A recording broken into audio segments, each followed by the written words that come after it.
कर्मण्येव अधिकारस्ते मा फलेषु कदाचन माँ कर्म फल हेतु भूर्माते संगोत्स्व कर्मणि। अर्थात कर्म करने का अधिकार आपका है और फल की चिंता करने का अधिकार आपका बिल्कुल नहीं है। तो आपको क्या करना है, आपको सिर्फ कर्म करना है और अच्छे आपको मार्क्स लाने हैं, राइट। इसमें Anushka and welcome to you all in your YouTube channel. तो स्टूडेंट्स, लास्ट लेक्चर में हमने मैट्रिक्स को कंप्लीट किया था और इस चैप्टर में हम उसी से रिलेटेड एक अपने नए लेसन को स्टार्ट करने वाले हैं, जो कि है डिटर्मिनेंट। क्या है हमारा determinant?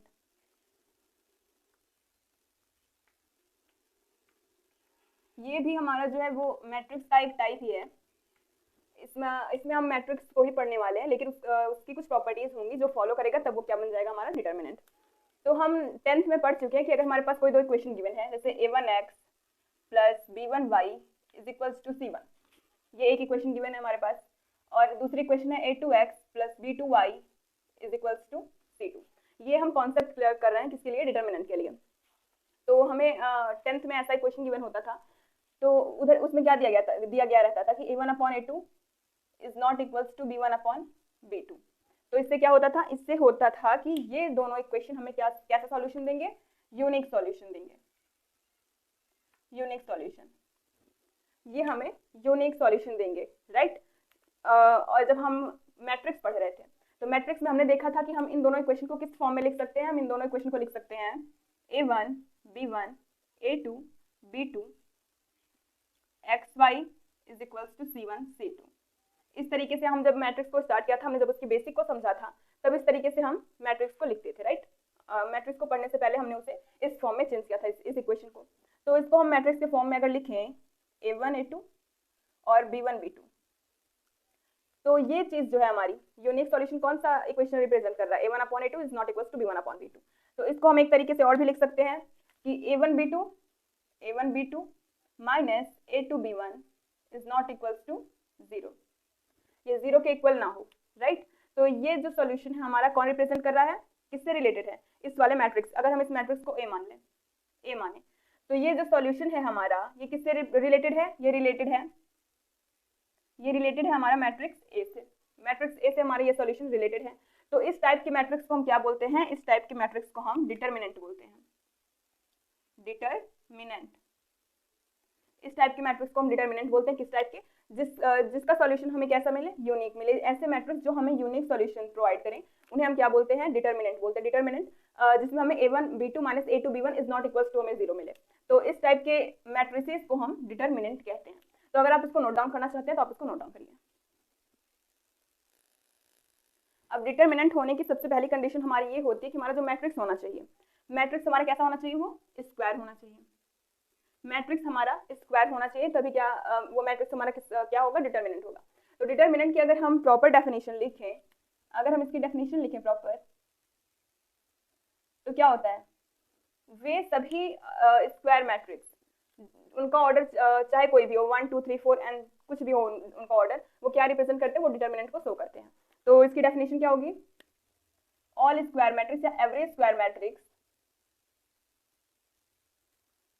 All square matrix of order n,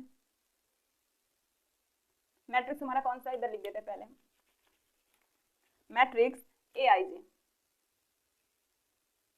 a is equals to aij, right, of order n,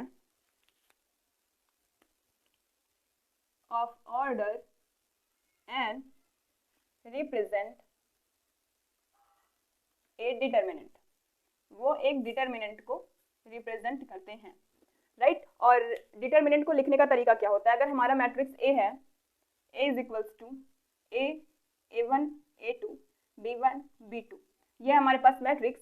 तो अगर हमें इसे डिटर्मिनेंट के फॉर्म में लिखना हो, देखिए हमारा स्क्वायर मैट्रिक्स है, इसका ऑर्डर क्या है, 2/2 का ऑर्डर है इसका। तो ये स्क्वायर हुआ क्योंकि इसकी जो रो है और कॉलम, इसके रो कॉलम की वैल्यू जो है वो सेम है, तो ये क्या हो जाएंगे, स्क्वायर मैट्रिक्स हो जाएंगे। तो अगर ए को हमें डिटर्मिनेंट में लिखना हो तो कैसे लिखेंगे, हम इस तरीके से रिप्रेजेंट करेंगे, और ये हो जाएगा a1 a2 b1 b2, ये हो जाएगा हमारा डिटर्मिनेंट। और लिखते कैसे इसको, and it is denoted by determinant of A, det of A, या फिर डेल्टा, राइट। तो इसमें नोट करने वाली दो बातें हैं,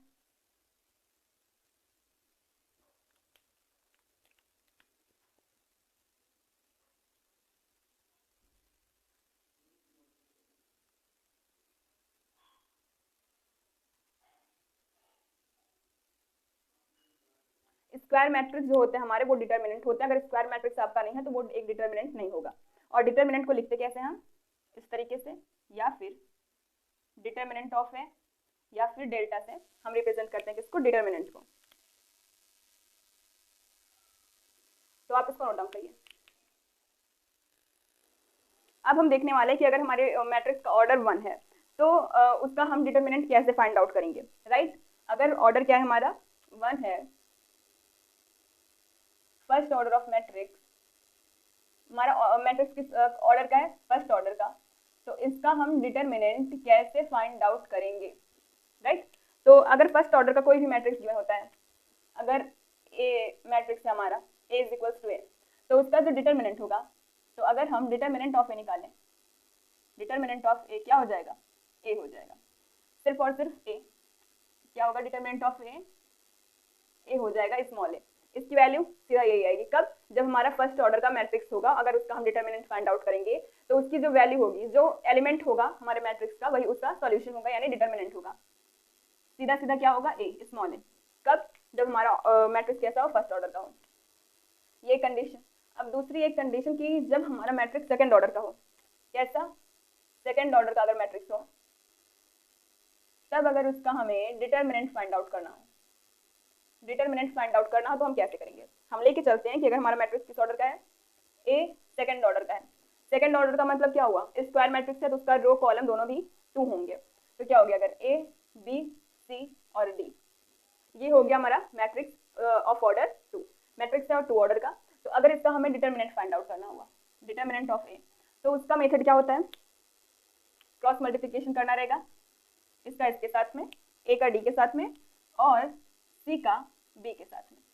इस तरीके से इसमें क्रॉस मल्टीप्लिकेशन करेंगे तो हमें डिटर्मिनेंट मिलेगा। तो डिटर्मिनेंट ऑफ ए क्या हो जाएगा, डिटर्मिनेंट ऑफ ए हो जाएगा हमारा A D minus C B, A D minus C B हो जाएगा हमारा डिटर्मिनेंट ऑफ ए। और कब, जब हमारा मैट्रिक्स का ऑर्डर 2 रहेगा। एक एग्जाम्पल के थ्रू हम इसको समझते हैं। कुछ भी ले लें, हम एक मैट्रिक्स लेते हैं ए इज इक्वल्स टू अगर हो जाए 2 3 4 5, ये एक मैट्रिक्स है हमारे पास। और अगर हमें इसका डिटर्मिनेंट फाइंड आउट करना हो, क्या फाइंड आउट करना हो, डिटर्मिनेंट ऑफ ए, तब हम इसको कैसे फाइंड आउट करेंगे, इसमें हम करेंगे क्या, 2 का 5 के साथ में माइनस 4 का 3 के साथ में। तो डिटर्मिनेंट ऑफ ए हो जाएगा 2 क्रॉस 5 माइनस 4 क्रॉस 3, तो 5 2 जा 10 माइनस 4 3 जा 12, कितना आ गई वैल्यू, -2 नॉट इक्वल्स टू 0। तो मैंने आपको बता रखा है कि ये जब यूनिक सॉल्यूशन को रिप्रेजेंट करेंगे तो वो क्या होगा, हमारा डिटर्मिनेंट। तो -2 वैल्यू आ गई हमारी। तो डिटर्मिनेंट को इस टाइप से हम फाइंड आउट करते हैं, किसमें, जब हमारा ऑर्डर 2 हो या फिर ऑर्डर 1 हो। तो आप इसको नोट डाउन करिए। अब हम देखेंगे कि अगर हमारा मैट्रिक्स जो है 3/3 ऑर्डर का है, देखिए इस चैप्टर में हम सिर्फ और सिर्फ 3/3 ऑर्डर के, यानी मतलब 2/2 1/1 3/3 तक देखेंगे। हम 4 ऑर्डर के या फिर 5 ऑर्डर के मैट्रिक्स को इसमें नहीं देखने वाले हैं। तो डिटर्मिनेंट में हम सिर्फ और सिर्फ 3/3 ऑर्डर के ही मैट्रिक्स को देखेंगे, राइट, 3/3 ऑर्डर तक के मैट्रिक्स को देखेंगे। तो अब हमें क्या फाइंड आउट करना है, डिटर्मिनेंट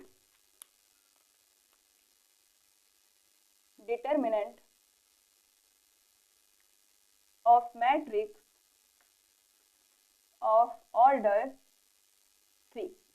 अब हमें देखना है कि अगर हमारे पास कोई मैट्रिक्स गिवन है जिसका ऑर्डर क्या है, हमारा 3 है, तो उसका डिटर्मिनेंट हम कैसे फाइंड आउट करेंगे। अभी हमने देखा था कि फर्स्ट ऑर्डर के मैट्रिक्स का, फिर सेकंड ऑर्डर का, और फिर थर्ड ऑर्डर का। तो अगर हमारे पास एक मैट्रिक्स गिवन है 3/3 ऑर्डर का है, तो इसमें हम लिखेंगे A11 होगा, A12 A13, राइट। फिर हो गया हमारा A21 A22 A23, फिर A31 A32 A33, ये हो गया हमारे पास 3/3 ऑर्डर का मैट्रिक्स। तो इसका डिटर्मिनेंट फाइंड आउट करने के लिए इसमें हमारे पास 3 रो हैं और 3 कॉलम है। हम किसी भी एक रो, कोई सा भी एक रो ले सकते हैं, या फिर हम कोई सा भी एक कॉलम ले सकते हैं, राइट। किसके लिए, डिटर्मिनेंट फाइंड आउट करने के लिए। अगर हम चाहें तो हम ये वाला कॉलम ले लें, चाहे तो ये वाला कॉलम ले लें, या फिर अगर हम चाहें तो कोई सा भी रो ले सकते हैं, ये पहला रो, दूसरा रो, या फिर तीसरा रो, R1 R2 R3, या फिर हम चाहें तो C1 C2 C3 कोई सा भी एक ले सकते हैं। तो इसका डिटर्मिनेंट कैसे फाइंड आउट करेंगे, तो अगर हम R1 को लेके चलें, देखिए कोई सा भी एक लेना है, चाहे जो आंसर जो है हमारा सेम आएगा, राइट। आंसर हमारा सेम आने वाला है, तो हम कोई सा भी एक लेके चलेंगे। तो मैं आपको R1 के लिए लेके बताती हूँ कि R1 के लिए हम डिटरमिनेंट कैसे फाइंड आउट करेंगे। किसी के लिए भी फाइंड आउट करेंगे, वैल्यू सेम आएगी, और तो हम R1 को लेके चलेंगे सबसे पहले। फॉर R1 को लेके चल रहे हैं, तो इसमें क्या करना है, हमें A11 को लेके चलना है, और इसका जितना है, इधर देखिए हमें क्या दिख रहा है, इसके सबस्क्रिप्ट में, इसके सबस्क्रिप्ट में हमें 1 1 दिख रहा है। तो हम क्या करेंगे डिटरमिनेंट फाइंड आउट करने के लिए, देखिए -1 की पावर कितना हो जाएगा, जितना इसके सबस्क्रिप्ट में रहेगा। ये कौन सी पोजीशन पे है, 1 1 की। ये पहला रो लेकिन दूसरा कॉलम है, ये पहला रो लेकिन तीसरा कॉलम है, इस तरीके से, राइट। तो इसका सबस्क्रिप्ट क्या है, 1 1, तो क्या करेंगे 1 + 1, फिर उसके बाद A11। ब्रैकेट के अंदर हमारा क्या रहेगा, ब्रैकेट के अंदर रहेगा A22। देखिए अब हमें किसको छोड़ के चलना है, अब हमें छोड़ देना है किसको, पहला रो पहला कॉलम, इसे हमें छोड़ देना है, राइट। जैसे ही हमें दिखेगा R1 लेके चलेंगे तो पहला रो पहला कॉलम छोड़ेंगे, R2 लेके चलेंगे तो दूसरा कॉलम दूसरा रो, और फिर अगर R3 लेके चलेंगे तो तीसरा कॉलम और तीसरा रो, तीसरा कॉलम तीसरा रो हमें छोड़ना रहेगा। तो अब इसमें हम ये वाली चीज़ों को छोड़ देंगे, तो हमारे पास क्या बचेगा, हमारे पास बचेगा A22, A23, A32, A33, इतना बचा हमारे पास। तो अब इसका हम सेम उसी तरीके से करेंगे जैसे हम 2 by 2 ऑर्डर के मैट्रिक्स को करते हैं। अगर हम इसको बाहर से देखें तो ये कैसा है, A22, A23, A32 और A33, ये मैट्रिक्स हमारे पास आ गया, राइट। तो ये किस ऑर्डर का है, 2 by 2 का। तो 2 by 2 ऑर्डर के मैट्रिक्स का हम डिटरमिनेंट कैसे फाइंड आउट करते हैं, 2 by 2 ऑर्डर के मैट्रिक्स का डिटरमिनेंट हम फाइंड आउट करते हैं क्रॉस मल्टीप्लिकेशन से। तो उसी तरीके से इसमें भी करेंगे, तो क्या होगा, यहाँ पे हो जाएगा A22 इंटू A33, फिर -A32 इंटू A23, ये हो गया। अब क्या करना है, ये डिटरमिनेंट हम फाइंड आउट कर रहे हैं, डिटरमिनेंट ऑफ A, राइट। अब क्या करना है, यहाँ पे प्लस करेंगे हम, प्लस, फिर उसके बाद दूसरा लेंगे। देखिए R1 को ही लेके चल रहे हैं हम, तो अब पहले हमने A11 के लिए लिया, पहले एलिमेंट के लिए, ऐसे हमें तीनों एलिमेंट का निकालना रहेगा, पहले दूसरे तीसरे तीनों एलिमेंट के लिए हमें डिटरमिनेंट फाइंड आउट करना रहेगा। तो क्या करेंगे, पहले A11 के लिए तो हमने कर लिया, अब क्या करेंगे हम A12 के लिए करेंगे, A12। तो A12 में हम क्या करेंगे, -1 की पावर क्या होगा, जल्दी बताइए, उसके सबस्क्रिप्ट में क्या है, -1 की पावर होगा 1 + 2, यहाँ पे क्या दिख रहा है 1 + 2, तो 1 + 2, इसकी पोजीशन क्या देखिए, पहला रो है और दूसरा कॉलम, जो पोजीशन होगी वही हमें ऐड करना है। इसकी पोजीशन क्या है, पहला रो है ये और दूसरा कॉलम है, राइट। तो क्या करेंगे 1 + 2। अब सेम एज इट इज हम यहाँ पे इसकी वैल्यू रखेंगे एलिमेंट की। तो यहाँ पे हमने A11 की वैल्यू को रखा था, यहाँ पे हम A12 की वैल्यू को रखेंगे, A12। अब अगेन हमें क्या करना है, अब हम इसे इधर से रिमूव करते हैं। अब हमें अगेन क्या करना है, रुकिए मैं इसको फिर से ड्रॉ करती हूँ, A11, A12, A13, A21, A31, A22, A32, A23, A33, ये मैट्रिक्स है हमारे पास। तो हम इसमें R1 लेके चल रहे हैं, राइट। R1 था हमारे पास, और R1 की कौन से एलिमेंट को, A12 को लेके हम चले थे। तो अब क्या करना है हमें, R1 का A12 लेके चल रहे, तो हमें इस वाले रो को और इस वाले कॉलम को हमें क्या करना है, रिमूव करना है। किसको, इस वाले रो को और इस वाले कॉलम को हमें रिमूव करना है। उसके बाद जो मैट्रिक्स बचा हमें हम उसे स्क्वायर मैट्रिक्स के फॉर्म में लिखेंगे। यहाँ पे क्या बचा, A21, फिर A23, फिर यहाँ पे A31, फिर A33, राइट। तो हम इसका डिटरमिनेंट कैसे फाइंड आउट करेंगे, स्क्वायर मैट्रिक्स का जैसे 2 ऑर्डर के मैट्रिक्स का करते हैं सेम उसी तरीके से इसका भी फाइंड आउट करेंगे। तो क्या हो जाएगा, A21 into A33 minus A31 into A23, इतना किया हमने। अभी भी हमारा क्या बचा हुआ है, अभी हमारा R1 में एक और एलिमेंट छूट रहा है, तो अब हम उसका भी करेंगे। R1 के सारे एलिमेंट का हमें करना है, एक भी एलिमेंट को हमें छोड़ना नहीं है। तो हमने R1 के 2 एलिमेंट का तो कर लिया, अब तीसरे एलिमेंट को करना है और उसे भी हमें ऐड करना है। तो प्लस क्या हो जाएगा, प्लस -1 की पावर कितना आ जाएगा, -1 की पावर 1 + 3 आएगा। क्यों, क्योंकि इसके सबस्क्रिप्ट में 1 और 3 है, तो 1 + 3 इस एलिमेंट को लिखेंगे, फिर क्या है A13।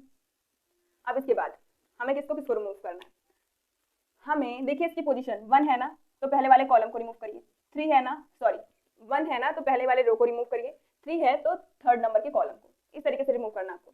1 दिख रहा है तो 1 को रिमूव करिए, इधर 2 दिख रहा है तो 2 कॉलम को रिमूव करिए, 1 दिख रहा है 1 1 तो इस वाले 1 को इस वाले 1 को रिमूव करिए, राइट। जो आपको सबस्क्रिप्ट में दिखेगा उसी नंबर को आपको रिमूव करना है, जो रो और कॉलम आपको दिखेगा उसी रो कॉलम को आपको रिमूव करना है।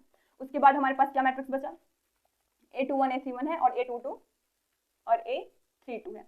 अब इसका भी मल्टीप्लाई हम करेंगे जैसे हम सेकेंड ऑर्डर के मैट्रिक्स का डिटर्मिनेंट फाइंड आउट करते हैं उस तरीके से। A21 इंटू A23 या 32 माइनस A22 इंटू A31, ये आ गया। अब हम इसका सॉल्यूशन करेंगे कैसे, -1 + 1 इस तरीके से उसकी वैल्यू को लाएंगे।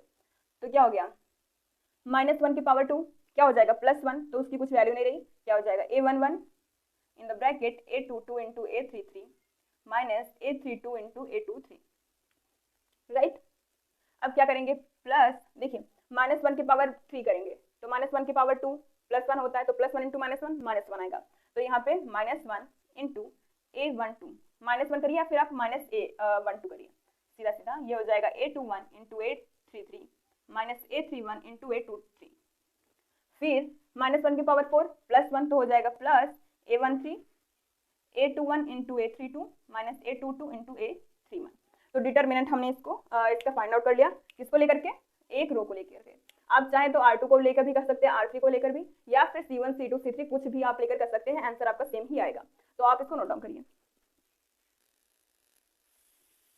तो स्टूडेंट्स अभी की वीडियो में बस इतना ही। नेक्स्ट वीडियो में हम देखेंगे कि डिटर्मिनेंट हम नंबर्स को लेकर, अभी हमने यहाँ पे एलिमेंट्स को देखा था, तो एलिमेंट की जगह पे हमारे जो नंबर्स होंगे उसको हम कैसे सॉल्व करेंगे। तो ये जो चीज़ है आपकी वो एकदम क्रिस्टल क्लियर हो जाएगी। डिटर्मिनेंट की हमारी क्या प्रॉपर्टीज होती हैं उसको हम करने वाले हैं, राइट। तो चलिए स्टार्ट करते हैं अपने इस वीडियो को हम पहली प्रॉपर्टी से। तो पहली प्रॉपर्टी हमारी कहती क्या है, पहली प्रॉपर्टी कहती है हमारी कि अगर हम किसी भी डिटर्मिनेंट के रो और कॉलम को इंटरचेंज करें तो जो डिटर्मिनेंट की वैल्यू होती है वो डिफरेंट होती है। मतलब अगर हमारे पास कोई एक डिटर्मिनेंट है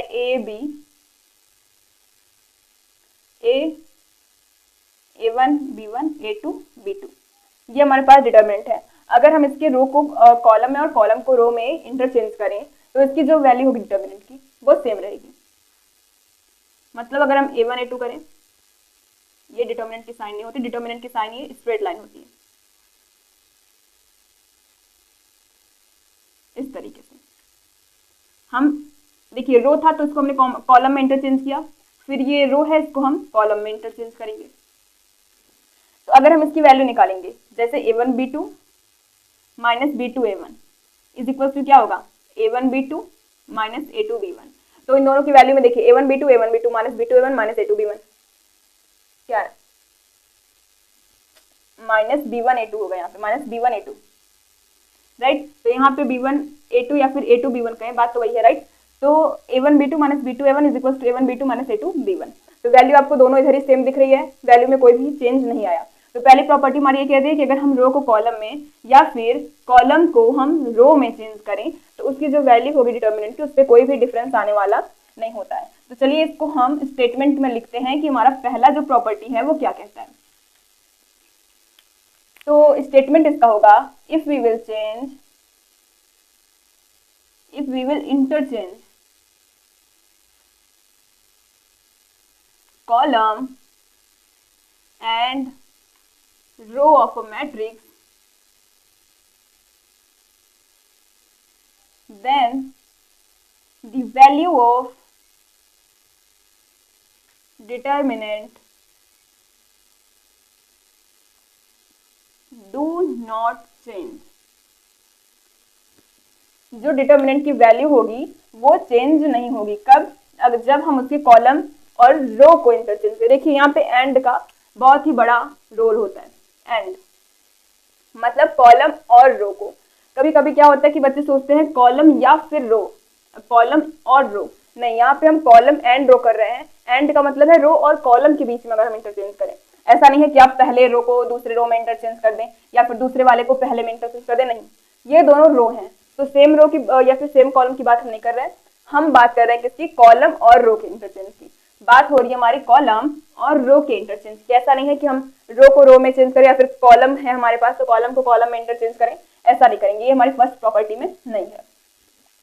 तो इसको हम एक एग्जांपल के थ्रू समझते हैं। तो चलिए इसको देखते हैं हम इसको एग्जांपल के थ्रू। तो अगर हम इसके डिटर्मिनेंट की वैल्यू को फाइंड आउट करें ये हमारे पास डेल्टा। अगर हम इसमें डिटर्मिनेंट की वैल्यू को फाइंड आउट करें तो क्या वो वैल्यू कॉलम में इंटरचेंज करने के बाद सेम आएगी या नहीं। तो चलिए देखते हैं। अगर हम 3 लें, 3 इंटू 1 1 माइनस 3 2 जा 6, फिर माइनस माइनस प्लस 4 हो जाएगा। इन द ब्रैकेट क्या करेंगे 1 1 माइनस, यहाँ पे माइनस 2 होगा, माइनस प्लस यहाँ पे 4 हो जाएगा, फिर यहाँ पे प्लस 5 इन द ब्रैकेट। इधर से क्या होगा, यहाँ पे अगर -2 हमने किया तो 1 1 जा 1, फिर 3 2 जा 6, यहाँ पे +6 होगा। फिर अगर 5 लेंगे तो 3 1 जा 3 माइनस 2 क्या आएगी वैल्यू, 7 3 जा 21 प्लस 5 4 जा 20 प्लस 5 होगा। तो वैल्यू हमारे पास आई 46। अभी ये जो गिवन मैट्रिक्स था वो एज इट इज था। अब क्या करेंगे, अब हम इसमें चेंज करेंगे। क्या चेंज करेंगे, रो को कॉलम में और कॉलम को रो में। तो हम दूसरा डेल्टा लेते हैं। ये हमारे पास डैश, राइट, इसमें हम चेंजेस कर रहे हैं कुछ। तो सॉरी, ये मैट्रिक्स की साइन होती है a single straight line we will draw here. तो क्या करेंगे, देखिए रो है तो रो को इधर हम कॉलम में लेके आएंगे। तो 3 - 4 5, रो है, रो को कॉलम में 1 1 -2, रो है तो रो को कॉलम में 2 3 1, इतनी वैल्यू आ गई। अब हम इसका डिटर्मिनेंट फाइंड आउट करेंगे, क्या इसका डिटर्मिनेंट 46 के इक्वल आएगा या नहीं, राइट। तो कैसे करेंगे, देखिए 3 लिया हमने 3, फिर 2 1 जा 1 होगा, माइनस 3 2 जा 6 प्लस 6 हो गया, प्लस माइनस में यहाँ पे क्या करेंगे -1 लिखेंगे इन द ब्रैकेट 1 4 जा 4 -4 मतलब 5 3 जा 15 -15 हो गया, राइट। अब क्या करेंगे +2 किया हमने यहाँ पे। तो अब हम ये वाला रो और ये वाला कॉलम छोड़ेंगे तो क्या हो जाएगा 4 2 जा 8 माइनस 5 1 जा 5, इतनी वैल्यू आ गई। अब यहाँ से क्या हो जाएगा 3 × 7 6 1 7, फिर ये हो जाएगा 15 + 4 15 ऐड होगा 4 में तो 19, और माइनस में मल्टीप्लाई करेंगे तो +19। यहाँ से 8 - 5 करेंगे तो क्या आएगा 3 आएगा, 3 में 2 का मल्टीप्लाई करेंगे तो 6, 7 3 जा 21 प्लस 19 प्लस 6। अब देखिए 9 1 10 6 क्या हो गया 16, और एक इधर कैरी गया तो 2 1 2 2 क्या हो गया 4। तो इधर से हमें क्या दिख रही है, दोनों की वैल्यू सेम आई। मतलब हमने रो को कॉलम में इंटरचेंज कर दिया, या फिर कॉलम को हम इधर रो में लेके आए, कॉलम को रो में। तो क्या किया हमने इंटरचेंज किया रो कॉलम को, तो हमारी जो वैल्यू थी, value of determinant do not change. तो पहली प्रॉपर्टी यही थी, आप इसको नोट डाउन करिए। देखिए अब नेक्स्ट प्रॉपर्टी हमारी क्या कहती है, जो सेकंड नंबर की प्रॉपर्टी है वो क्या कहती है। देखिए इस एग्जांपल को अभी हम यहाँ पे रखेंगे, क्योंकि जितने भी हम प्रॉपर्टीज को समझेंगे उसमें हमें एक एग्जांपल तो चाहिए होगा, उसके बाद जो प्रॉपर्टी अप्लाई होगी वो इसके बाद आएगी, राइट। तो इतने को हम यहाँ पे रखेंगे, उसके बाद वाली जो इसमें आएगी प्रॉपर्टी उसको हम आपको करके दिखाएंगे। तो सेकंड क्या कहता है, सेकंड कहता है कि अगर हम किसी भी डिटर्मिनेंट की दो रो, जैसे ये दोनों रो हैं, अगर हम इन दोनों को इंटरचेंज करें, मतलब R2 को ऊपर लेके जाएं और R1 को नीचे, या फिर देखिए इसमें या का यूज हो रहा है, या तो आप रो को या फिर कॉलम को, या फिर ये दोनों कॉलम है हमारे पास, या फिर इन दोनों को इंटरचेंज करें, इस वाले को इधर लेके जाएं और इस वाले को इधर लेके जाएं, राइट। तो उसकी जो वैल्यू होगी वो नेगेटिव में आए। नेगेटिव मीन्स क्या, उसका साइन चेंज होगा। अगर ये हमारा -46 आ रहा है, एज्यूम करके चलते हैं, अगर इसकी वैल्यू -46 आ रही है, और अगर हम दो रो या फिर दो कॉलम को इंटरचेंज करें तो उसकी वैल्यू क्या आ जाएगी हमारी +4, मतलब जो साइन होगा वो चेंज होगा। या फिर अगर इसकी वैल्यू +46 आ रही है और फिर अगर हम रो या फिर कॉलम को इंटरचेंज करें तो उसकी वैल्यू -46 आएगी, साइन चेंज होगा। तो इसका स्टेटमेंट चलिए हम लिख लेते हैं। स्टेटमेंट क्या कहता है इसका, if we interchange two row और two column,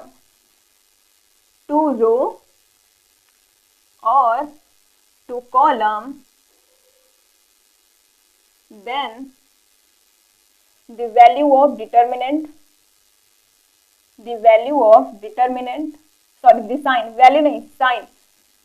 sign of determinant change, जो डिटर्मिनेंट का साइन होगा, वो क्या हो जाएगा हमारा, चेंज हो जाएगा, राइट। कब, जब हम दो रो या फिर दो कॉलम को लें। साथ में नहीं लेना है कि आप दो रो को चेंज कर दीजिए फिर उसके बाद आप दो कॉलम को चेंज कर दीजिए, जो मर्जी आप वो कर रहे हैं, ऐसा कुछ नहीं। दो रो को चेंज करिए या फिर दो कॉलम को चेंज करिए, तो उसकी उस वैल्यू की जो साइन होगी, डिटर्मिनेंट की वैल्यू की जो साइन होगी वो आपकी चेंज हो जाएगी। चलिए इसमें हम करके देखते हैं। हम एक डेल डैश लेते हैं। यहाँ पे हमारी सिंपल जो गिवन डिटर्मिनेंट था उसकी वैल्यू ये आ गई। अगर अब हम चेंज करें रो या फिर कॉलम को, देखिए हम इन दोनों को चेंज करते हैं, R3 को, सॉरी R2 को और R3 को हम इंटरचेंज करेंगे। R3 इंटरचेंज की साइन ये होती है R2। जब मैं मैट्रिक्स करा रही थी तब मैंने आपको बताया था कि इंटरचेंज की साइन क्या होती है। तो इंटरचेंज की साइन होती है इस तरीके से, डबल हेडेड रो होती है। तो अब क्या करेंगे, हम चेंज करेंगे तो वैल्यू क्या आएगी, 3 - 4 5। अब इसको हम ऊपर लिखेंगे, इस वाले को नीचे, तो हो जाएगा 2 3 - 2, यहाँ से हो जाएगा 2 1 1 - 2 1 1 - 2। अब इसमें हम इसके डिटर्मिनेंट की वैल्यू को फाइंड आउट करेंगे। तो अगर इसका सॉल्यूशन देखें तो क्या आएगा, 3 लेंगे बाहर, 3 लिया तो इधर से 3 2 जा 6 -6, फिर -2 हो जाएगा, माइनस माइनस प्लस 2, फिर -4 करेंगे तो माइनस माइनस प्लस 4 हो गया यहाँ से, इन द ब्रैकेट 2 2 जा -4 हो गया और माइनस माइनस प्लस हो गया +2 हो गया। देखिए 1 2 जा 2, माइनस में था तो +2। अब +5 किया हमने यहाँ से, 5 करेंगे तो 2 1 जा 2 माइनस 3 1 जा 3, ये क्या हो जाएगा 3 cross -4 plus 4 cross -2 plus 5 cross -1, क्या वैल्यू आ गई, 4 3 जा 12 -12 -4 2 जा 8 माइनस में 5, राइट। तो वैल्यू हमारी कुछ कम आ रही है। एक मिनट में चेकआउट करती हूँ।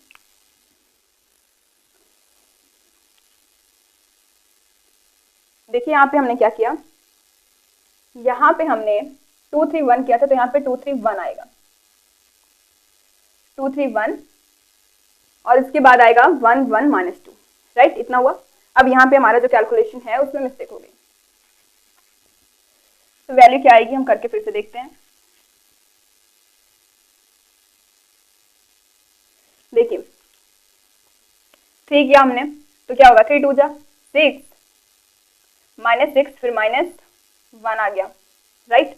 अब उसके बाद माइनस माइनस हो गया +4, फिर यहाँ से क्या हो जाएगा 2 2 जा -4 माइनस माइनस 1, इतनी वैल्यू आ गई। और उसके बाद तो ये एज इट इज रहेगा।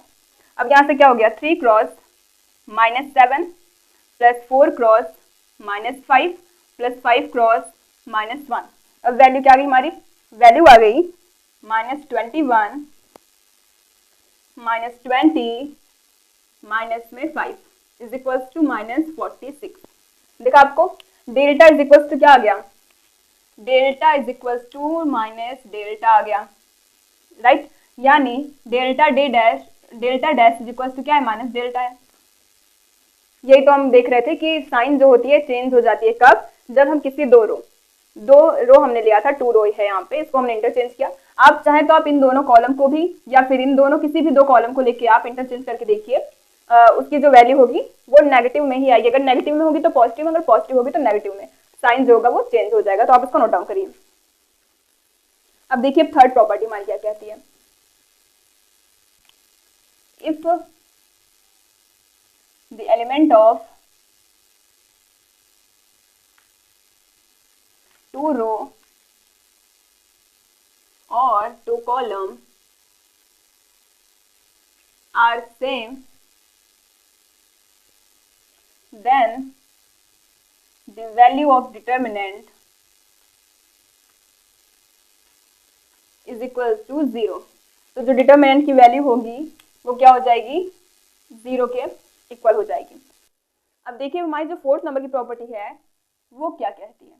4th नंबर की प्रॉपर्टी हमारी कहती है कि अगर हमारे पास कोई मैट्रिक्स गिवन है ए कोई मैट्रिक्स गिवन है जिसकी वैल्यूज हैं हमारे पास A1 A2 A3 B1 B2 B3 C1 C2 C3। तो 4th प्रॉपर्टी हमारी ये कहती है कि अगर हम किसी भी रो, अगर कोई सा भी रो ले लें या फिर हम कोई सा भी कॉलम ले लें, अगर हम इसमें किसी भी कांस्टेंट से मल्टीप्लाई करें,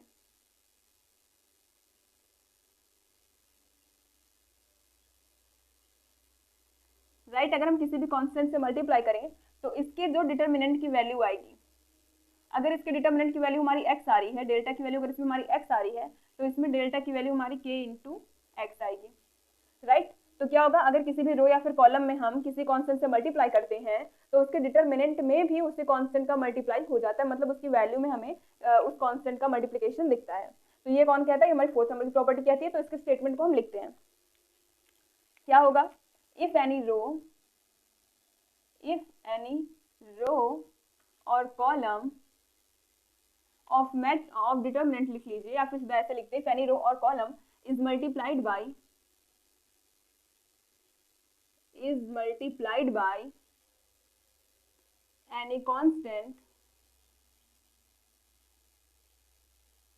any constant k, then the value of determinant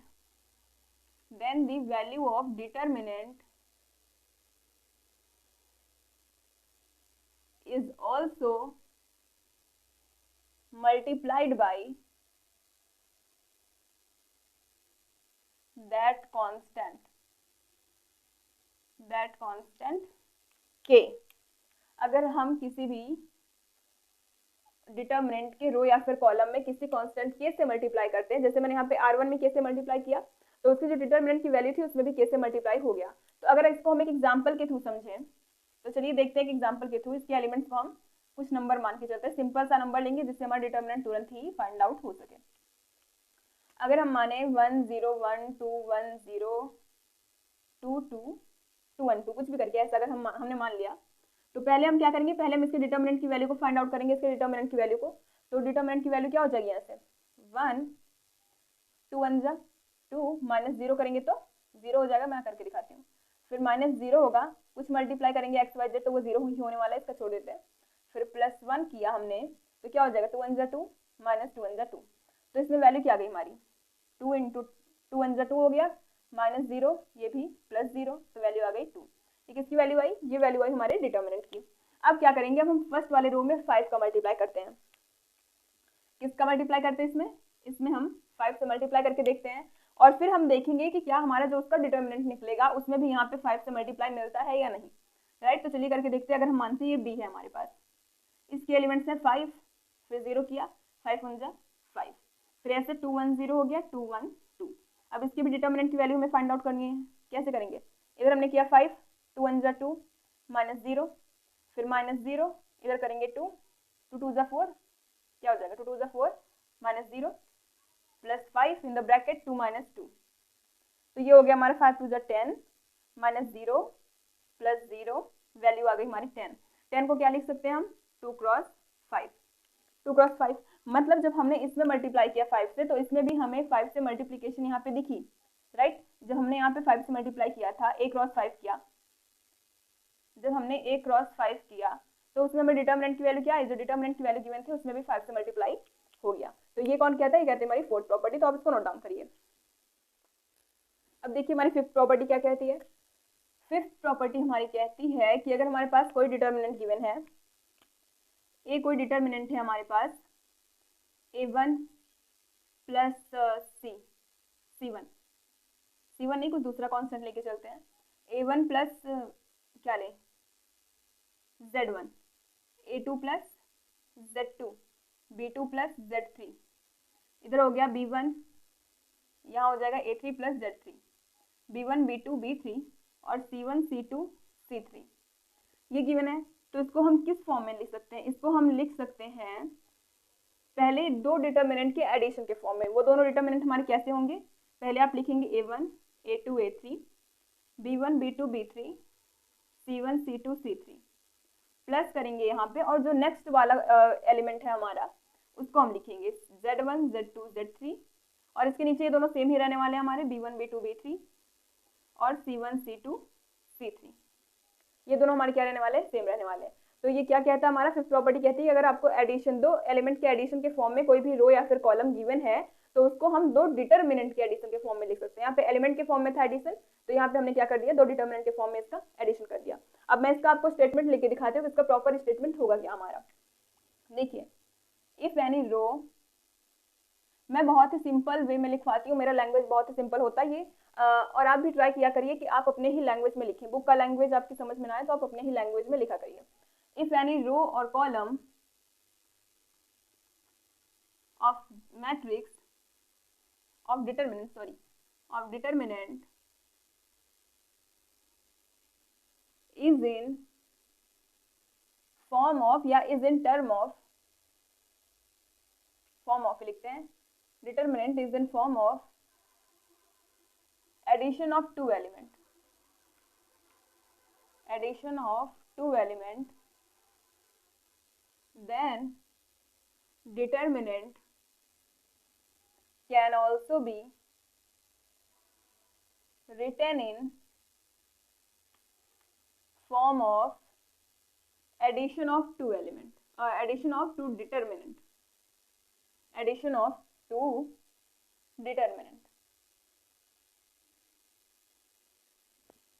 क्या लिखा मैंने? इफ एनी रो या फिर कॉलम, कोई भी रो या फिर कॉलम अगर हम लें, अगर यही हम क्या करते a2 plus z2 a3 plus z3 करते तो वो हमारा कॉलम के फॉर्म में आता। हमने इसको इस तरीके से लिखा तो ये हमारा किसकी फॉर्म में है? रो के फॉर्मेट में है। तो इफ एनी रो या फिर कॉलम ऑफ डिटरमिनेंट का कोई भी रो या फिर column is in form of addition, ये किस फॉर्मेट में है? एडिशन के फॉर्म में है। किसके? दो एलिमेंट के एडिशन के फॉर्म में दिख रहा है आपको। देन जो हमारा डिटरमिनेंट होगा इसको हम किस तरीके से लिख सकते हैं? इसको हम इस तरीके से लिख सकते हैं, दो डिटरमिनेंट के एडिशन के फॉर्म में, in form of addition of two determinant. ये कौन कहता है? ये कहती है हमारी फिफ्थ प्रॉपर्टी। बहुत ही सिंपल है। इसमें आपको एग्जांपल अगर मैं बताऊं, अगर यहाँ पे मैं कुछ एग्जांपल ले लूं, जैसे 5 प्लस के हो गया k1, 6 plus k2, 7 plus k3, 1 2 3 4 5 6, right. तो अब इसको हम किस तरीके से लिख सकते हैं? इसको हम लिख सकते हैं 5 6 7 1 2 3 4 5 6 और प्लस k1 k2 k3 1 2 3 4 5 6। ये क्या आ गया हमारा? ये इसका एक एग्जाम्पल था, बहुत ही सिंपल है एग्जाम्पल। तो आप इसको क्या करिए? नोट डाउन करिए। तो अब बारी है किसकी? हमारे लास्ट 6 नंबर की प्रॉपर्टी की, कि हमारे 6 नंबर की प्रॉपर्टी क्या कहती है। तो 6 नंबर की प्रॉपर्टी हमारी ये कहती है कि अगर हमारे पास कोई भी रो है, अगर उस रो में हम किसी दूसरे रो में किसी कांस्टेंट का मल्टीप्लाई करके ऐड करें, जैसे ये k हो गया, ये r j हो गया, या फिर किसी कॉलम में हम किसी कांस्टेंट का किसी कॉलम में किसी दूसरे कॉलम से, देखिए दूसरा कॉलम है cj मैंने लिखा, ये ci है, अगर किसी दूसरे कॉलम में मैं k से मल्टीप्लाई करके किसी दूसरे कॉलम में ऐड करूं तो उसकी जो वैल्यू होगी डिटरमिनेंट की वो सेम रहेगी, राइट। क्या होगी? Determinant, value of determinant do not change, the value of determinant do not change. क्या हुआ इसका मतलब? एक एग्जांपल लेके हम समझते हैं। अगर हमारे पास एक मैट्रिक्स गिवन है, इसमें एलिमेंट है a1 a2 a3 b1 b2 b3 c1 c2 c3, right. देखिए यहाँ पे सबस्क्रिप्ट आई है, आई में ही हम किसको ऐड करेंगे? j को, लेकिन उसमें किसी भी कांस्टेंट का मल्टीप्लाई करके हम लेके चलते हैं r1 tense to r1 plus kr2, right, kr2। तो a हमारा किस फॉर्म में आ जाएगा? a आएगा हमारा a1 प्लस k, r2 क्या हमारा b1, a2 plus k, r2 यहाँ पे क्या है? b2, और a3 प्लस k b3, और ये क्या हो जाएगा? b1 b2 b3 c1 c2 c3। तो इन दोनों में जो डिटरमिनेंट की वैल्यू होगी, किसकी वैल्यू? डिटरमिनेंट की, वो क्या होगी? सेम होगी, कोई भी डिफरेंस नहीं आएगा। ऐसा आप इसके बाद भी कर सकते हैं, अगर आप चाहें तो c1 के लिए कर सकते हैं, c1 टेंस टू करना चाहे तो क्या कर सकते हैं? c1 प्लस के c3, या फिर आप कोई सा भी ऑपरेशन लगा सकते हैं, तो उसकी जो डिटरमिनेंट की वैल्यू होगी वो क्या होगी? सेम होगी। अगर हम इसको एक एग्जांपल के थ्रू समझें,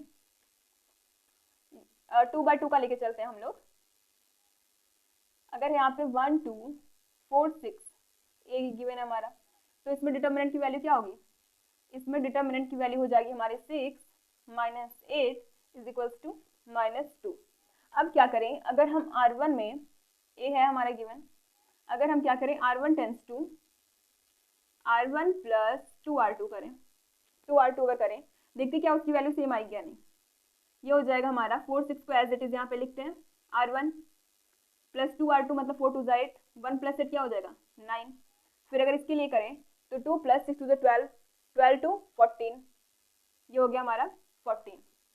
अब अगर इसमें डिटर्मिनेंट की वैल्यू निकालें, 9 6 जा 54 माइनस 56, वैल्यू कितनी आ गई -2। तो यहाँ पे आपको क्या दिखा कि जो डिटर्मिनेंट की वैल्यू थी हमारी वो बिल्कुल भी चेंज नहीं हुई। हम कोई सा भी ऑपरेशन अप्लाई करें, R1 टेंस टू कुछ भी करके, C1 टेंस टू कुछ भी करके, C2 कोई सा भी ऑपरेशन आप अप्लाई करें तो उसमें जो डिटर्मिनेंट की वैल्यू होगी वो बिल्कुल भी चेंज नहीं होगी। तो आप इसको नोट डाउन करिए। फिर में हम देखने वाले हैं कि area of triangle in form of determinant हम कैसे फाइंड आउट कर सकते हैं। एरिया ऑफ ट्रायंगल इस वाले लेक्चर में हम देखने वाले हैं और इस पे बेस्ड हम कुछ क्वेश्चंस भी करेंगे। तो पहले हम प्रीवियस ईयर्स में क्या पढ़ चुके हैं, 10th में हम क्या पढ़ चुके हैं कि अगर हमारे पास कोई ट्रायंगल है उसके कोऑर्डिनेट कौन कौन से हैं, x1 y1, इसका है x2 y2 और अगर इसका है x3 y3, तो इसके एरिया को हम किस तरीके से फाइंड आउट करते थे। इसके एरिया को हम फाइंड आउट करते थे 1/2 x1, यहाँ पे होगा y2 minus y3 plus x2, यहाँ पे हो जाएगा y3 माइनस y1 प्लस यहाँ पे होगा हमारा x3 y1 माइनस y2। ये क्या होता था हमारा एरिया ऑफ ट्रायंगल, राइट। कब, जब हमें कोऑर्डिनेट गिवन होते थे ट्रायंगल के किसी पॉइंट ए बी सी के, ए बी सी से मिलकर हमारा एक ट्रायंगल फॉर्म हो रहा है। तो अगर इसके कोऑर्डिनेट गिवन थे तो हम किस तरीके से फाइंड आउट करते ट्रायंगल को, ये वाला फॉर्मूला यूज करके। अब आज हम देखेंगे कि हम डिटर्मिनेंट में एरिया ऑफ ट्रायंगल को कैसे फाइंड आउट कर सकते हैं। तो इसके लिए हमें फिर से गिवन होगा, ए गिवन होगा जिसका कोऑर्डिनेट होगा x1 y1, बी गिवन होगा जिसका कोऑर्डिनेट होगा x2 y2, सी गिवन होगा जिसका कोऑर्डिनेट होगा x3 y3। तो इसमें हम क्या करेंगे, 1/2 को हमें सेम यहाँ पे 1/2 लिखना ही है। 1/2 हमने लिख लिया। अब डिटर्मिनेंट की साइन हम यहाँ पे करेंगे और उसके बाद हम लिखेंगे x1 x2 x3, x1 x2 x3, फिर यहाँ पे करेंगे y1 y2 y3 और यहाँ पे करेंगे 1 1 1। अब अगर आप चाहे तो यहाँ से देख भी सकते हैं क्या होगा। यहाँ से अगर हम x1 को लें तो ये हो जाएगा y3 माइनस y2। अगर हम जिस तरीके से डिटर्मिनेंट को निकालते हैं, अगर हम उस तरीके से निकालें, मैं आपको निकाल के दिखाती हूँ। अगर हम यहाँ पे 1/2 करें बाहर और फिर क्या लें, यहाँ पे x1 लें, x1 लें तो यहाँ पे क्या हो जाएगा y2 माइनस, देखिए इस तरीके से क्रॉस मल्टीप्लीकेशन करेंगे तो y2 माइनस y3, ये हो गया हमारे किसके लिए, x1 के लिए। फिर अगर हम x2 के लिए लें, x2 के लिए अगर हम लेंगे तो क्या हो जाएगा, ये वाला रो और ये वाला कॉलम हम छोड़ देंगे तो हमारे पास ये बचेगा और हमारे पास ये बचेगा। तो इसका किस तरीके से होगा, इसका होगा हमारा माइनस में, सेकेंड वाली टर्म को हम हमेशा माइनस में लेते हैं, तो ये हो जाएगा हमारा y1 minus y3, right, plus x3 अगर करेंगे तो ये वाली टर्म हमारी रिमूव होगी और कौन सी, ये वाली होगी और ये वाली, देखिए इस तरीके से इतना हमारा रिमूव हो जाएगा। तो इसमें क्या होगा y1 माइनस y2। अब यहाँ से हम माइनस को कॉमन ले ले तो यहाँ पे हो जाएगा प्लस और यहाँ पे भी हो जाएगा क्या, ये हो जाएगा y3 माइनस y1। तो इस तरीके से जो हम पहले सॉल्व करते थे यहाँ पे वही चीज़ हमारी यहाँ पे भी आ गई, यहाँ पे भी। तो इस तरीके से हम डिटर्मिनेंट में एरिया ऑफ ट्रायंगल को फाइंड आउट करते हैं। किस तरीके से, अगर हमें कोऑर्डिनेट गिवन होता है तो हम x1 x2 x3 कॉलम में उसको पुट करते हैं, या फिर अगर आप चाहें तो एक को इस तरीके से लिख, देखिए ये a हो गया x1 y1, ये b हो गया x2 y2, ये c हो गया x3 y3 और तीनों को 1 1 1 आप करके लिख सकते हैं, राइट। तो इसको आप नोट डाउन करिए। अब देखिए अब हमारे पास ये 3 पॉइंट्स गिवन है, इससे एक ट्रायंगल फॉर्म होता है। पहला पॉइंट हम अगर मान के चलें तो ये हमारा हो गया a, ये हो गया b और ये हो गया c। यहाँ पे हमारे a b c हैं। तो इन तीनों पॉइंट मिल करके क्या फॉर्म करते हैं, ये तीनों पॉइंट मिल करके हमारा एक ट्रायंगल फॉर्म करते हैं और इसी से हमें क्या फाइंड आउट करना है, इसी से हमें एरिया ऑफ ट्रायंगल को फाइंड आउट करना है। तो अगर हम पहले से देखें 1, 0, अगर ये a का कोऑर्डिनेट है तो यहाँ से हमें x1 की वैल्यू क्या मिली 1 और y1 की वैल्यू क्या मिली 0। अगर हम b वाले के लिए देखें क्या 6, 0, तो यहाँ से हमें x1 की वैल्यू क्या मिली, x1 की वैल्यू हमें मिली x2 की वैल्यू हमें मिली 6 और y2 की वैल्यू हमें मिली 0। और अगर हम c के कोऑर्डिनेट के लिए देखें 4, 3 के लिए, तो यहाँ पे x3 की वैल्यू क्या मिली 4 और y3 की वैल्यू क्या मिली हमारी 3 मिली। अब ये सारी वैल्यू हम एरिया ऑफ ट्रायंगल में पुट करेंगे। क्या होती है एरिया ऑफ ट्रायंगल? 1/2 डिटर्मिनेंट यहाँ पे x1 x2 x3 y1 y2 y3 1 1 1, ये होता है हमारा एरिया ऑफ ट्रायंगल का फॉर्मूला। अब हम इसमें x1 x2 x3 y1 y2 y3 और कुछ पुट करना है नहीं, तो इतना इसमें हम पुट करते हैं। 1/2, x1 की वैल्यू क्या गिवन है 1, x2 की वैल्यू 6 और x3 की वैल्यू 4 गिवन है। y1 y2 y3 की वैल्यू 0 0 3 है और यहाँ पे 1 1 1 हो गया। अब देखिए, अब मैंने आपको बता रखा है कि डिटर्मिनेंट फाइंड आउट करते टाइम अगर हम जितना जीरो बना सकते हैं हम उतना जीरो उसमें करेंगे।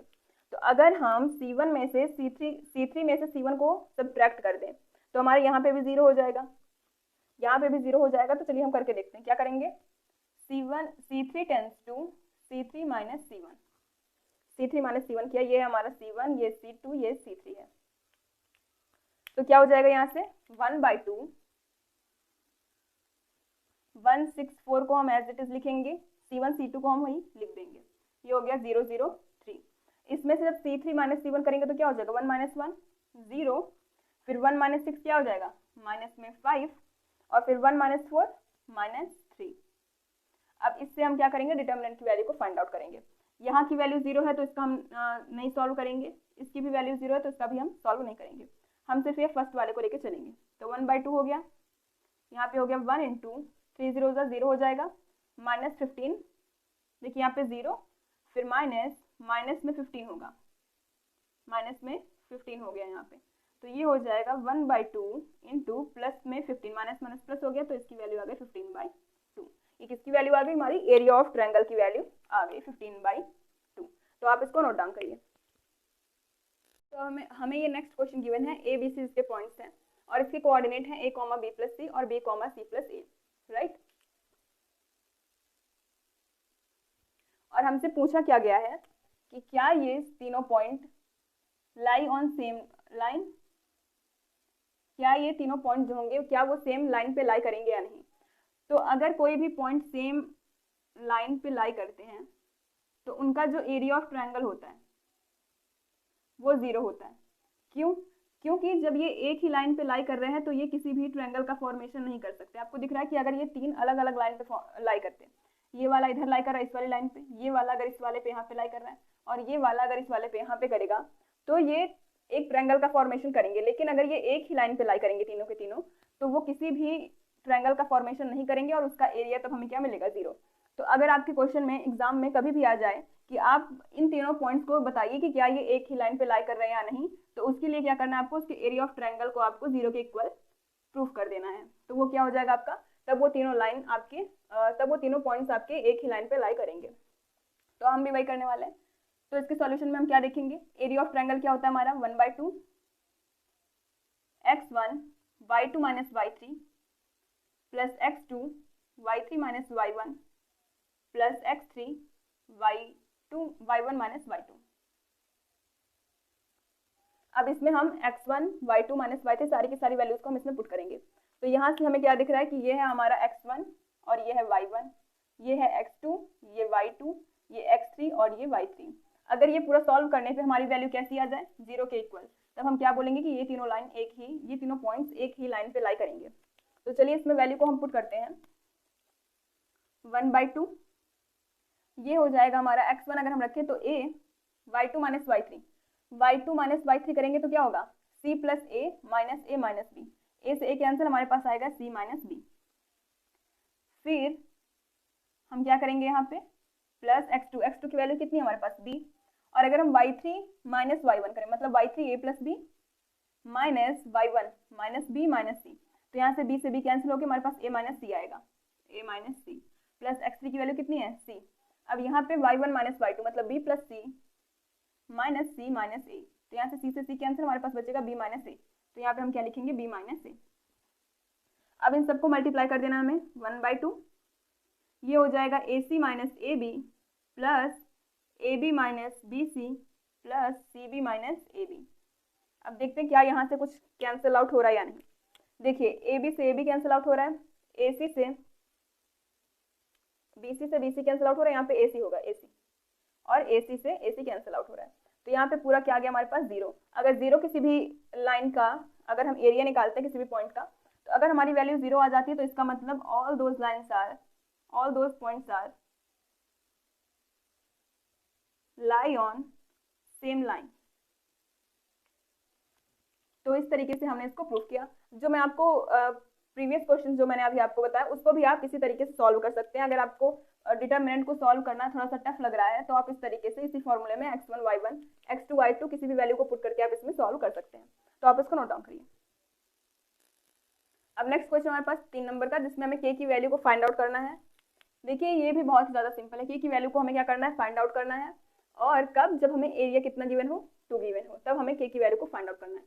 तो चलिए हम इसकी वैल्यू को फाइंड आउट करते हैं अपने फॉर्मूले में पुट करके। कैसे, देखिए डेल्टा इज इक्वल टू क्या होता है 1/2 x1 y2 minus y1 plus x2 y2 minus y3 plus x3 y1 minus y2।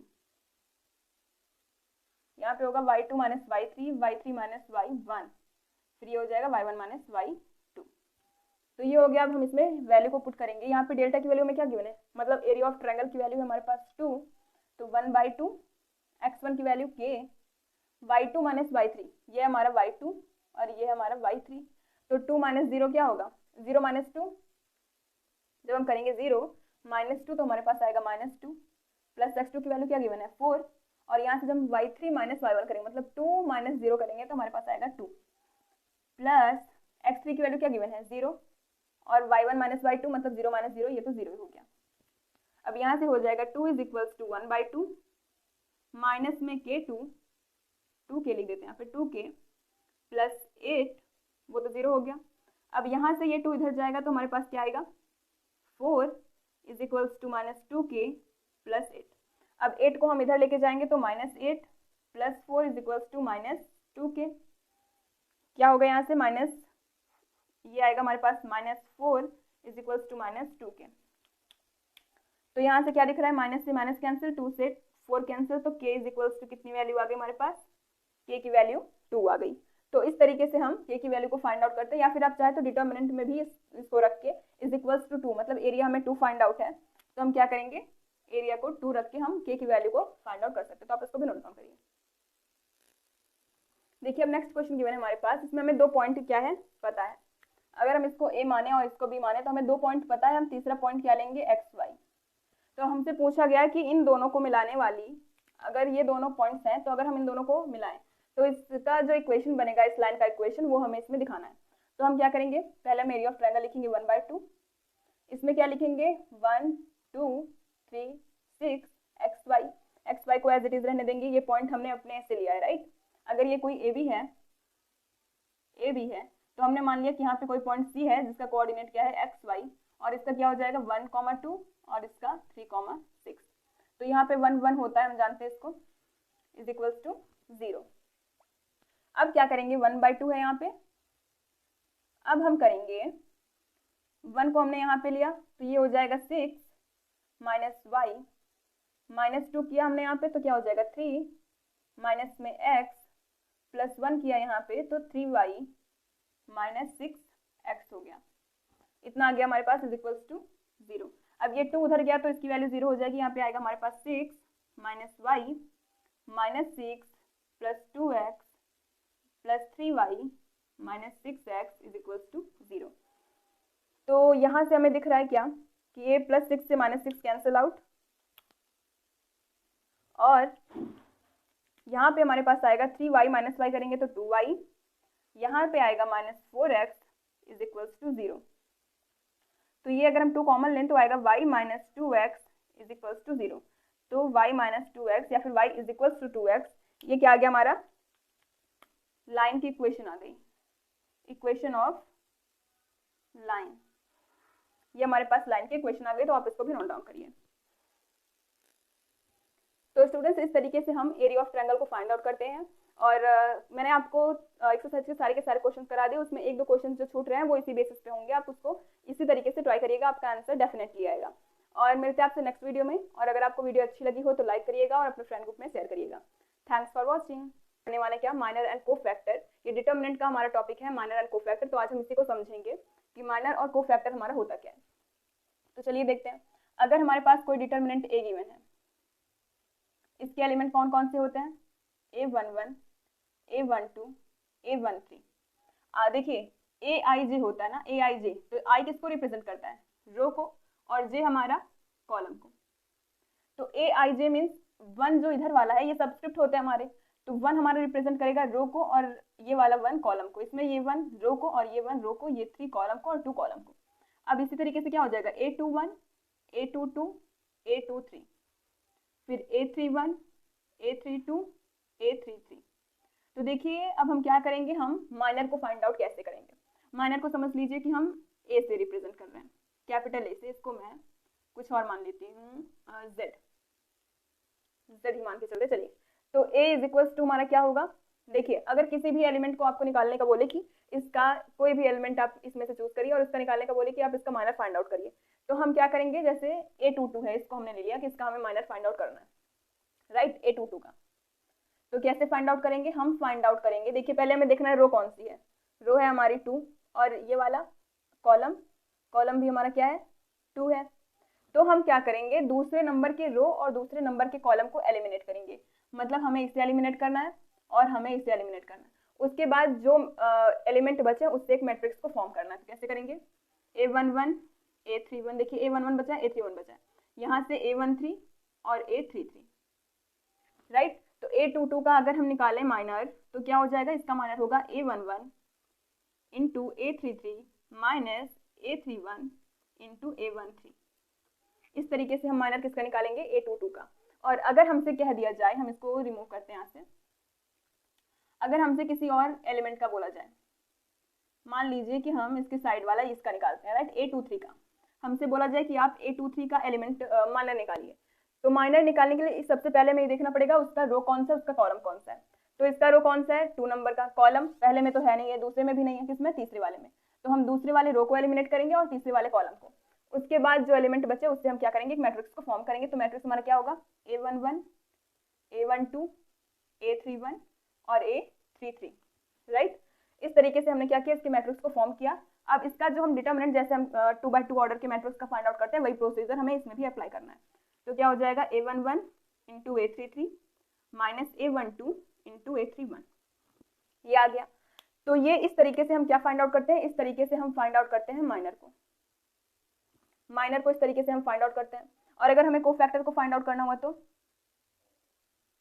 Cofactor find out करने के लिए हम कैसे करते हैं, -1 के power i plus J plus into में क्या हो जाएगा हमारा माइनर, जो माइनर निकलेगा उसमें हम क्या करेंगे, i प्लस जे को ऐड करेंगे। उसकी जो रो और कॉलम होगी, i क्या रिप्रेजेंट कर रहा है, रो को, और j क्या रिप्रेजेंट कर रहा है, कॉलम। जिस भी एलिमेंट का आप कोफैक्टर फाइंड आउट करेंगे उसकी रो कौन सी होनी चाहिए और उसका कॉलम कौन सा होना चाहिए, उसी के एडिशन को हम i के ऊपर क्या करेंगे, अप्लाई करेंगे। तो -1 के power i plus J minus, ये होता है हमारा क्या फाइंड आउट करने के लिए, ये होता है हमारा कोफैक्टर को फाइंड आउट करने के लिए। तो आप इतना नोट डाउन करिए, फिर हम देखेंगे इसके एग्जाम्पल्स को। अब हम क्या देखेंगे, अब हम देखेंगे माइनर और कोफैक्टर पे बेस्ड कुछ क्वेश्चंस जो आपके एग्जाम में आने ही आने हैं। तो देखिए, अगर हमें कोई डिटर्मिनेंट गिवन है, क्या हम सिंपली सा क्वेश्चन लेके चलते हैं, 1 2 3 4 5 6 7 8 9। अब देखिए, अब अगर हमसे बोला गया कि हमें एलिमेंट 7 का माइनर और कोफैक्टर फाइंड आउट करना है, माइनर और कोफैक्टर। तो कैसे करेंगे, सबसे पहले हम क्या फाइंड आउट करते हैं, पहले हम माइनर करेंगे, क्योंकि माइनर से ही हमारा कोफैक्टर निकलता है, राइट। तो माइनर पहले फाइंड आउट करेंगे हम।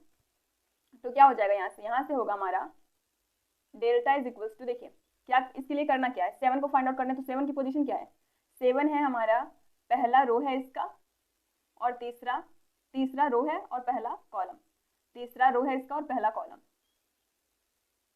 देख रहे हैं, ये तीसरा रो है और ये पहला कॉलम है। तो इस तरीके से हम करेंगे तो क्या हो जाएगा, इसको एलिमिनेट करेंगे और इधर से एलिमिनेट, उसके बाद जो बचा उसका हम डिटर्मिनेंट फाइंड आउट करेंगे। तो क्या आएगा इसका, अगर हम इसको M31 से शो करें, 3 रो को शो कर रहा है और 1 कॉलम को, तो क्या हो जाएगा 2 3 और 5 6, 2 3 5 6। तो इसका क्या होगा, 6 2 12 माइनस 5 3 जा 15, तो वैल्यू आ गई हमारे पास -3। कितनी वैल्यू आ गई? -3। ये इसका माइनर निकला। अगर हमें इसका कोफैक्टर फाइंड आउट करना है तो क्या करेंगे, मैंने आपको बता रखा है। कोफैक्टर अगर फाइंड आउट करेंगे aij का तो वो होता है -1 i + j into mij, right. तो हम किसका फाइंड आउट कर रहे हैं? aij मतलब a31 का। a31 का तो क्या हो जाएगा, -1 की पावर 3 प्लस i की वैल्यू है यहाँ पे 3 और j की वैल्यू है 1, तो 3 + 1। mij की वैल्यू कितनी है? -3। तो a31 की वैल्यू क्या आ गई यहाँ से? a31 की वैल्यू आ गई -1 का power 4 into -3 which is equals to -3। तो इसका माइनर और कोफैक्टर दोनों ही सेम आया, तो आप इसको नोट डाउन करिए। अब हमारे पास ये क्वेश्चन 2 गिवन है, आपके एक्सरसाइज के क्वेश्चन है। अब मैं एक्सरसाइज करा रही हूँ, इसी के साथ आपको पूरा क्लियर कराऊंगी कि माइनर और कोफैक्टर कैसे फाइंड आउट करते हैं। देखिए, अगर ये हमारे पास गिवन है और इससे हमसे पूछा गया कि इसके पूरे के पूरे एलिमेंट, जितने भी एलिमेंट आपको 4 दिख रहे हैं, इन चारों के हमें माइनर और कोफैक्टर फाइंड आउट करने हैं। तो कैसे करेंगे? पहले अगर हम a11 का निकालें, a11 क्या है हमारा? 2 है। तो अगर हम 2 का निकालें तो क्या हो जाएगा यहाँ से? 2 - 4 0 3। तो क्या करेंगे? 2 की पोजीशन कौन कौन सी है? पहला रो है और पहला कॉलम। तो क्या करेंगे, हम पहले रो को एलिमिनेट करेंगे और पहले कॉलम को। तो हमारे पास क्या बचा? 3। तो m11 की वैल्यू क्या आ गई? 3 आ गई। इसी तरीके से अगर हम दूसरे एलिमेंट का निकालें a12 इज इक्वल्स टू -4, तो यहाँ पे क्या हो जाएगा? 2 - 4 0 3। तो हम किसका निकाल रहे हैं? 2 -4 का। तो यहाँ पे रो क्या है हमारा? रो है 1 और कॉलम है क्या? कॉलम है हमारा 2। तो क्या करेंगे, हम पहले रो को एलिमिनेट करेंगे और दूसरे कॉलम को। तो हमारे पास क्या बचा? 0। तो m12 क्या हो गया? 0। अब अगर हम निकालें a21 का, a21 हमारा क्या है? 0। तो इसका कॉलम क्या है हमारा? कॉलम है 1 और रो है 2।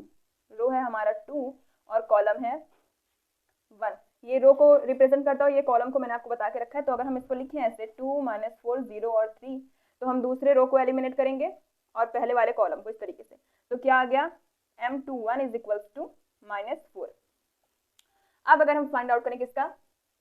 a22 का, तो रो भी क्या है हमारा? 2 है और कॉलम भी हमारा 2 है। तो इसका जो डिटर्मिनेंट बनेगा क्या बनेगा? इसकी जो वैल्यू आएगी माइनर की, 2 - 4 0 3 है। तो दूसरे रो और दूसरे कॉलम को हमें एलिमिनेट करना है। तो इसके m22 की वैल्यू क्या आ गई हमारी? 2 आ गई। इतना हो गया। अभी हमने क्या निकाला? सिर्फ माइनर को फाइंड आउट किया। अब हमें फाइंड आउट करना है इसका कोफैक्टर। तो कोफैक्टर पहले का क्या हो जाएगा? अगर हम a11 करें तो a11 इज इक्वल्स टू -1 का पावर क्या होगा? 1 + 1 है। देखिए 1 + 1 है तो क्या हो जाएगा? 2 इंटू में 3 होगा।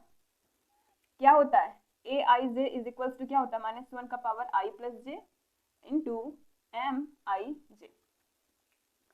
तो यहाँ पे m11 का निकाल रहे हैं तो a11 होगा -1 के पावर i + j मतलब 1 + 1 2 इंटू mij मतलब m11 की वैल्यू क्या? 3।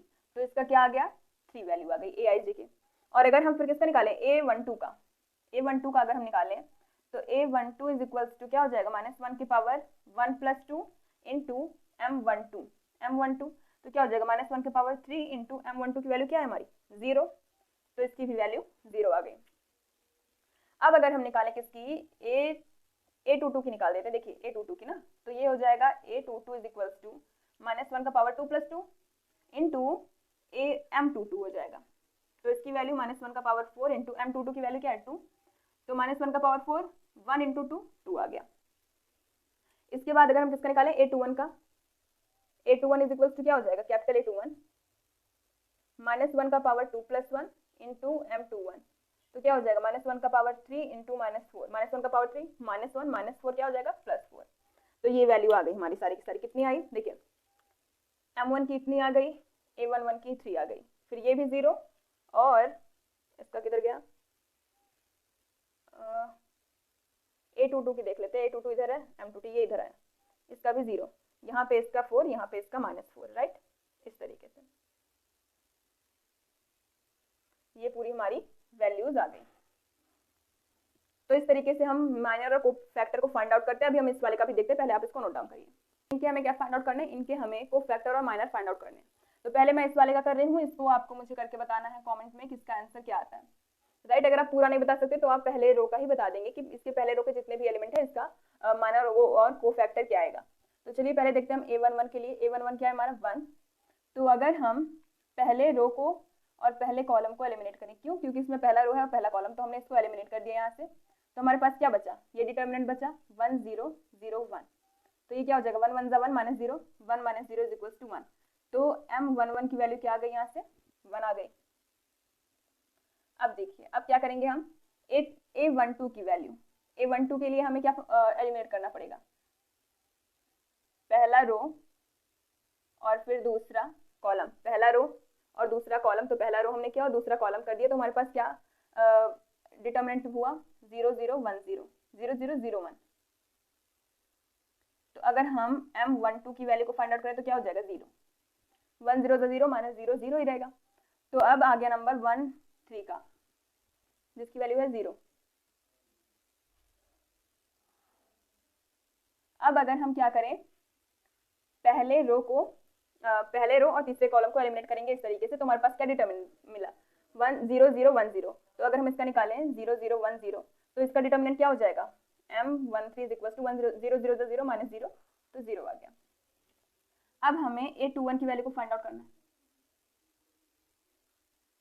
A21 की वैल्यू को अगर हम फाइंड आउट करें तो हमें दूसरे रो और पहले कॉलम को एलिमिनेट करना होगा, तो हमारे पास क्या मैट्रिक्स बचा, हमारे पास मैट्रिक्स आया 0 0 0 1 0 0 0 1, जिसकी क्या बोलते हैं माइनर हो जाएगा हमारा 0 1 0 0 माइनस 0 0। अब अगर हम निकालें A22 का, किसका निकालें, अगर हम A22 का निकालें मतलब दूसरा रो रहने दें और दूसरा कॉलम कर दें, दूसरा रो दूसरा कॉलम, तो हमारे पास क्या बचा, हमारे पास बचा 1 0 0 1, तो इसकी वैल्यू क्या हो जाएगी M22 की वैल्यू हो जाएगी हमारी 1 0 0 1 माइनस 0 इज इक्वल टू 1 आ गया। अब हम क्या करें A23 का निकालें, A23 तो 2 को तो रहने देते हैं, हम 3 को एलिमिनेट करते हैं, दूसरा रो तो हमारा रहेगा लेकिन कॉलम कौन सा हो जाएगा हमारा, तीसरा हो जाएगा। तब हमारे पास क्या बचा 1 0 0 0, तो हो जाएगा 1 0 0 0, जिसकी वैल्यू क्या आ गई हमारी M23 की वैल्यू 0।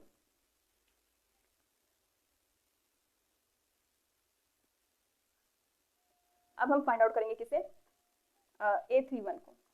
A31 क्या होगा, जब हम तीसरे रो और पहले कॉलम को एलिमिनेट करें इस तरीके से, हमने यहाँ पे एलिमिनेट कर दिया, तो हमारे पास क्या बचा 0 0 1 0, जिसकी वैल्यू आ जाएगी M31 की 0।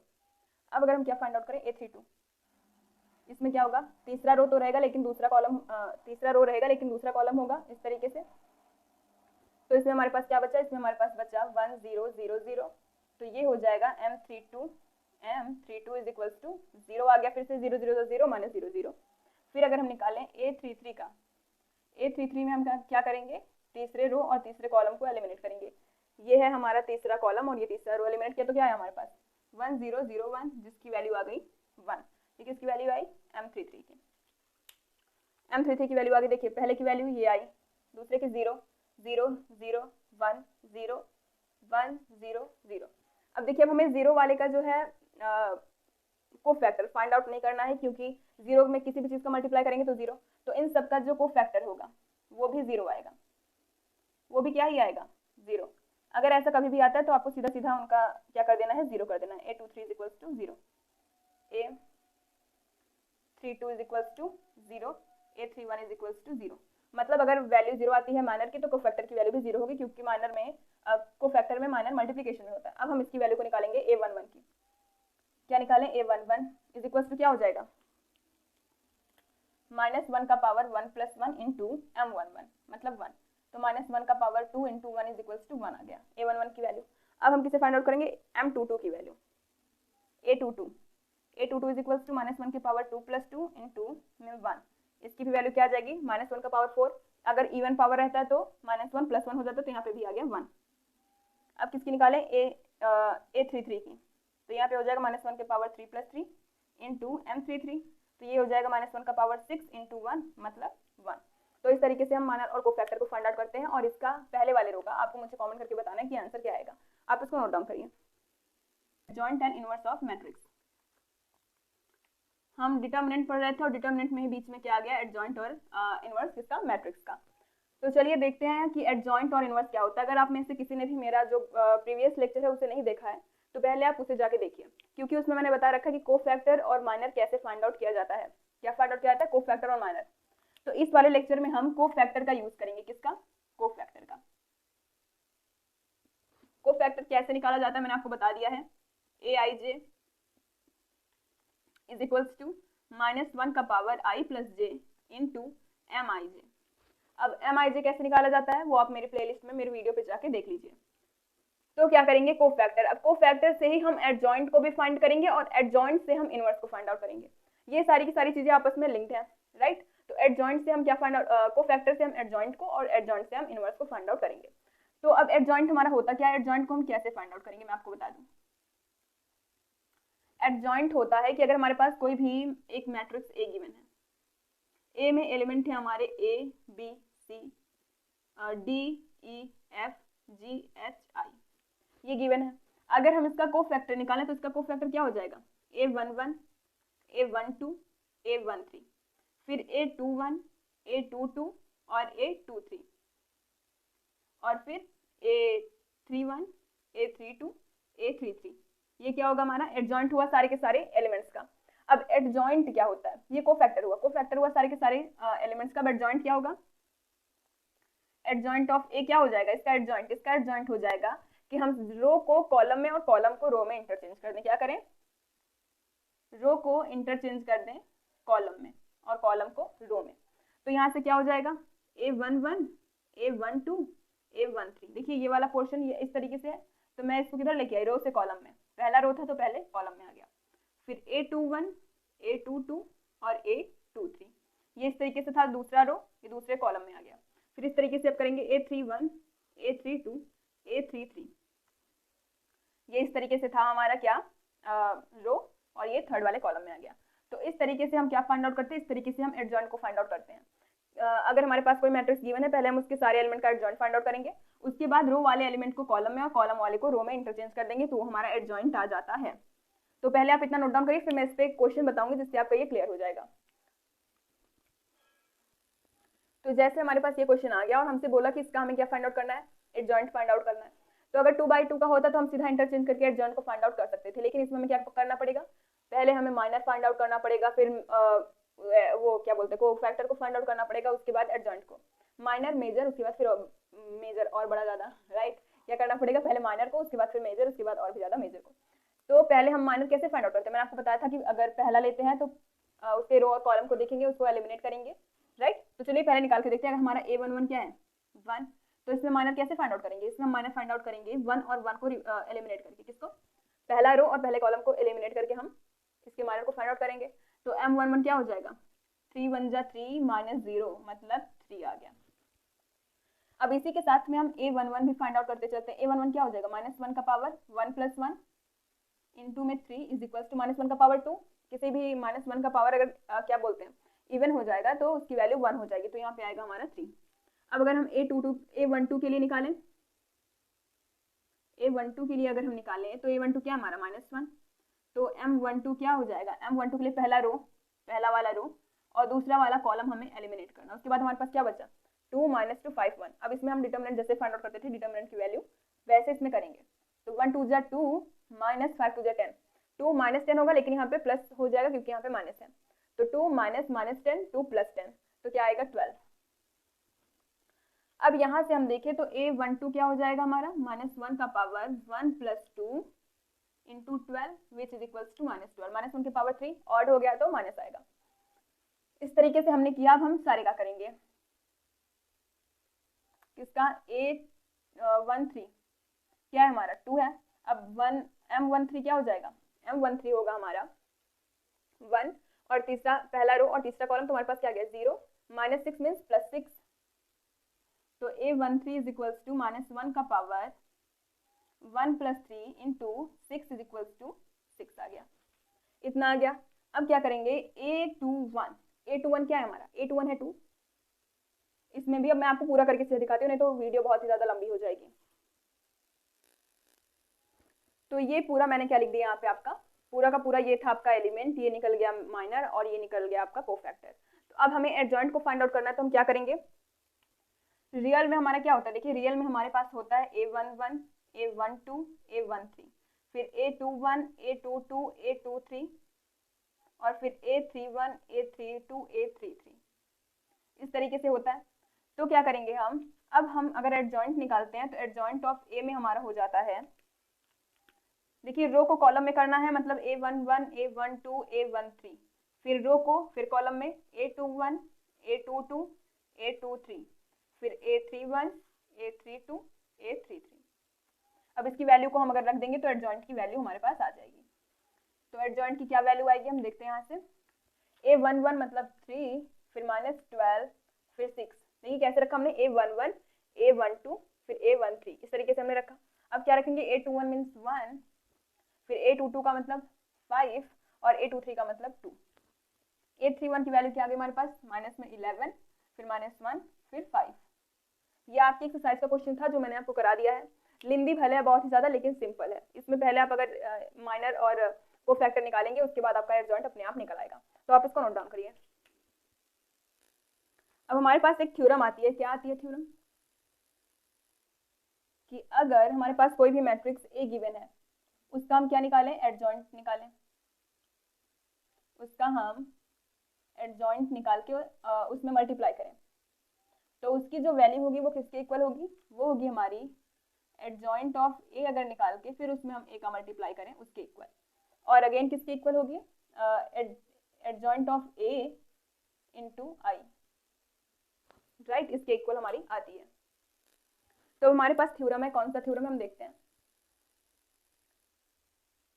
ये थ्योरम है हमारे पास, और ये क्या कहता है, ये कहता है कि अगर हम किसी भी मैट्रिक्स का एडजॉइंट निकालें और उसमें ए का मल्टीप्लाई करें, उसी मैट्रिक्स से मल्टीप्लाई करें, तो वो किसके इक्वल होगा, वो होगा हमारा, अगर हम एडजॉइंट निकाल के तब उसमें ए से मल्टीप्लाई करें और डिटर्मिनेंट ऑफ ए इंटू आई।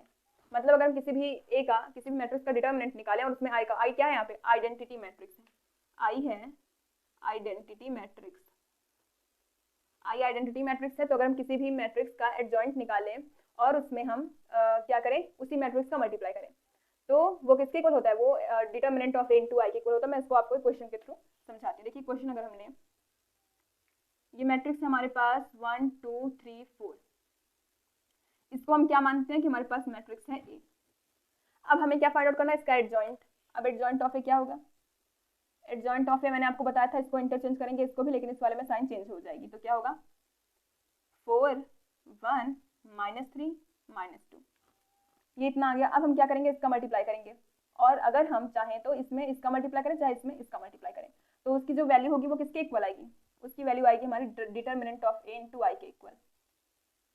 मतलब डिटर्मिनेंट ऑफ ए होगा हमारा 4 -3 -2 इंटू 1, 4 1 जा 4, -3 2 जा 6, which is equals to -2 into I करें अगर, तो 1 0 0 1 -2 0 0 -2, इसके इक्वल इसकी वैल्यू आएगी।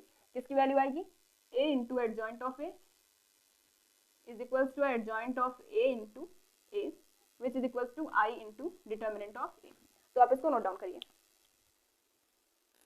अब देखिए हमारे पास अब कुछ प्रॉपर्टीज हैं, जिसमें पहली प्रॉपर्टी हमारी क्या है, a matrix is said to B, a matrix is said to be singular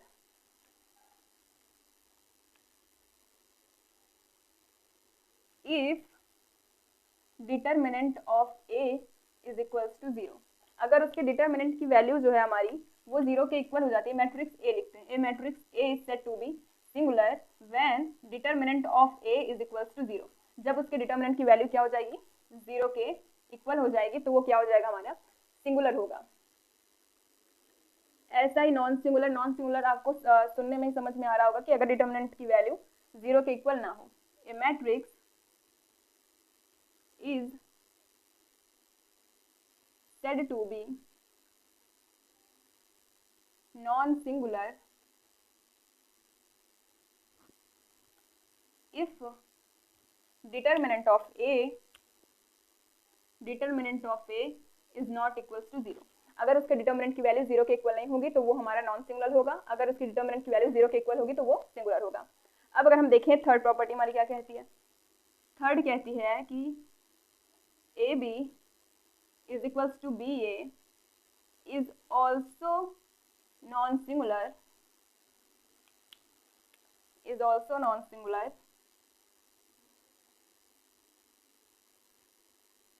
where A and B is non singular.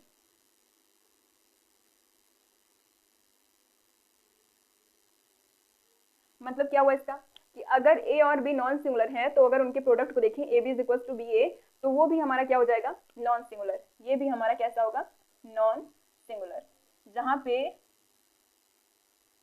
जहां पे हमारा ए और बी कैसा है, ए और बी है हमारा नॉन सिंगुलर। तो अगर ए और बी नॉन सिंगुलर है तो उनका प्रोडक्ट जो होगा वो भी कैसा हो जाएगा, the product of non singular matrix is also non singular. ऐसा हम लिख सकते हैं क्या, the product of non singular matrix is also non singular. Non singular matrix का जो प्रोडक्ट होता है वो भी नॉन सिंगुलर होता है। इसके कहने का मतलब ये था। तो आप इतना नोट डाउन करिए। यहाँ पे ए बी इज इक्वल नहीं, यहाँ पे होगा A B and B A is also non singular. वो गलती से मैंने लिख दिया था। तो A B and B A is also non singular where A and B is non singular, right. तो आप इसको नोट डाउन करिए। तो आज हम देखेंगे इनवर्स ऑफ मैट्रिक्स। अगर आपने नहीं देखा है एडजॉइंट ऑफ मैट्रिक्स तो आप पहले उसको देखिए, क्योंकि इनवर्स में हम एडजॉइंट का यूज करते हैं। तो अगर किसी भी मैट्रिक्स का इनवर्स फाइंड आउट करना हो तो सबसे पहली बात हमें क्या देखनी होती है, देखिए सबसे पहली बात आपको ये नोट करनी है कि हम इनवर्स फाइंड आउट कैसे करते हैं। कोई भी मैट्रिक्स अगर हमारे पास गिवन है तो हम क्या करेंगे, उसका इनवर्स कैसे फाइंड आउट करेंगे। अगर हमारे पास कोई मैट्रिक्स ए गिवन है तो इसका इनवर्स क्या होगा, A inverse. Inverse of A is, हम इस तरीके से लिखते हैं, inverse of A is, inverse of A is denoted bye A inverse. A inverse, और ए इनवर्स का फॉर्मूला क्या होता है, ए इनवर्स का फॉर्मूला होता है कि 1 upon determinant of A into adjoint of A. Adjoint मैंने आपको बता रखा है, अगर आपने नहीं देखा मेरे वीडियोस में, आपने कहीं से भी अगर देख रखा है तो आपके लिए ठीक है, और अगर नहीं देखा तो आप मेरी प्लेलिस्ट में जाके एडजॉइंट ऑफ ए, मैंने उस पर पूरा एक लेक्चर बना रखा है तो आप उसको देख सकते हैं। तो determinant of A into adjoint of A, 1 upon determinant of A. तो इस तरीके से हम किसी को फाइंड आउट करते हैं, इस तरीके से हम फाइंड आउट करते हैं डिटर्मिनेंट को, सॉरी इनवर्स को, इनवर्स ऑफ मैट्रिक्स को। अब इसमें नोट करने वाली दो बातें हैं कि कौन कौन से मैट्रिसेस जो होंगे हमारे वो इन्वर्टिबल होंगे और कौन कौन से मैट्रिसेस हमारे इन्वर्टिबल नहीं होंगे, ये हमें इसमें चेकआउट करना है। तो पहला नोट पॉइंट क्या है, पहला नोट पॉइंट है हमारा, those matrix are invertible, those matrix are invertible whose determinant, जैसे हम मानते हैं कि वो मैट्रिक्स हमारा क्या है, ए मान के अगर हम चलें तो ए जो है वो इन्वर्टिबल कब होगा, जब determinant of A is not equals to 0। जब हमारे डिटर्मिनेंट की वैल्यू क्या हो, ए के डिटर्मिनेंट की वैल्यू 0 के इक्वल ना हो, तब वो हमारी इन्वर्टिबल होगी। और नॉन इन्वर्टिबल कब होगी, दूसरा पॉइंट हम क्या लिखेंगे, those matrix are non invertible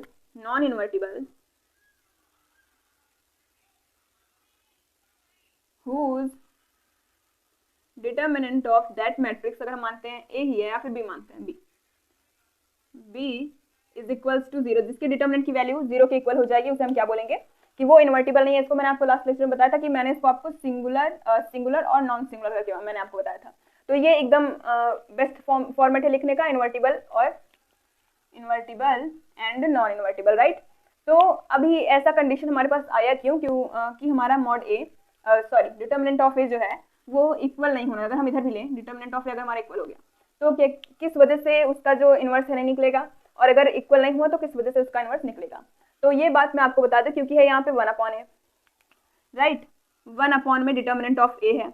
अगर हम डिटर्मिनेंट ऑफ ए की वैल्यू को क्या पुट करें, 0 पुट करने पे क्यों नॉन इन्वर्टिबल होगा मैं आपको ये बता रही हूँ। तो अगर हम उसके डिटर्मिनेंट की वैल्यू को यहाँ पे 0 पुट करें तो ये हो जाएगा 1/0, और 1/0 क्या होता है, इन्फिनिटी। क्या होता है हमारा 1/0, इन्फिनिटी होता है। तो किसी भी मैट्रिक्स का इन्वर्स कभी इन्फिनिटी हो सकता है क्या, बिल्कुल नहीं होगा।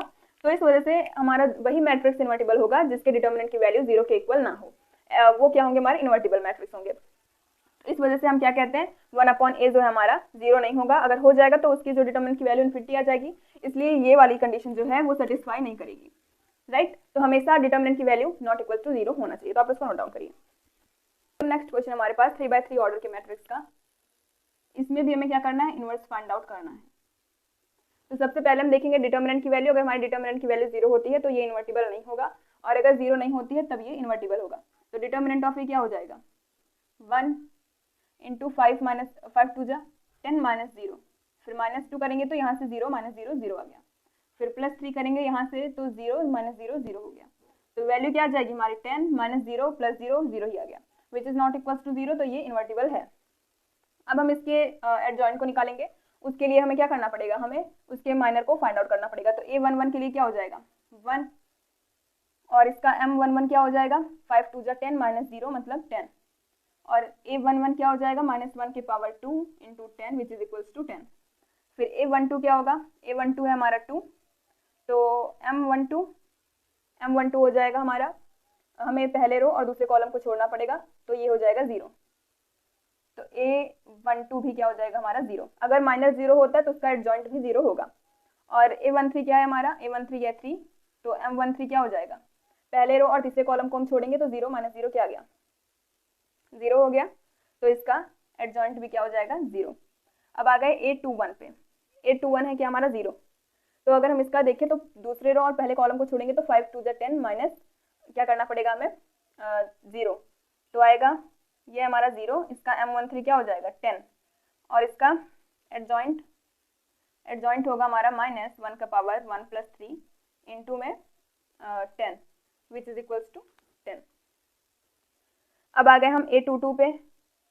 a22 है हमारा 2, और m22 क्या हो जाएगा, ये होगा दूसरे रो और दूसरे कॉलम को छोड़ेंगे हम तो हमारे पास आएगा 5 माइनस 0 5, तो a22 इज इक्वल्स टू -1 की पावर 2 प्लस 2 into 5 which is equals to 5। फिर a23 पे आ गए तो ये है 4, तो हम दूसरे रो और तीसरे कॉलम को छोड़ेंगे तो क्या आएगा 0, m23 की वैल्यू क्या आ गई हमारी 0, तो a23 ऑल्सो 0। अब हम देखेंगे a31 क्या है हमारा 0, तो m31 क्या हो जाएगा, पहले रो और तीसरे कॉलम को छोड़ेंगे तो 4 टू जा 8 माइनस 3 टू जा 6, तो वैल्यू कितनी आ गई हमारे पास 2,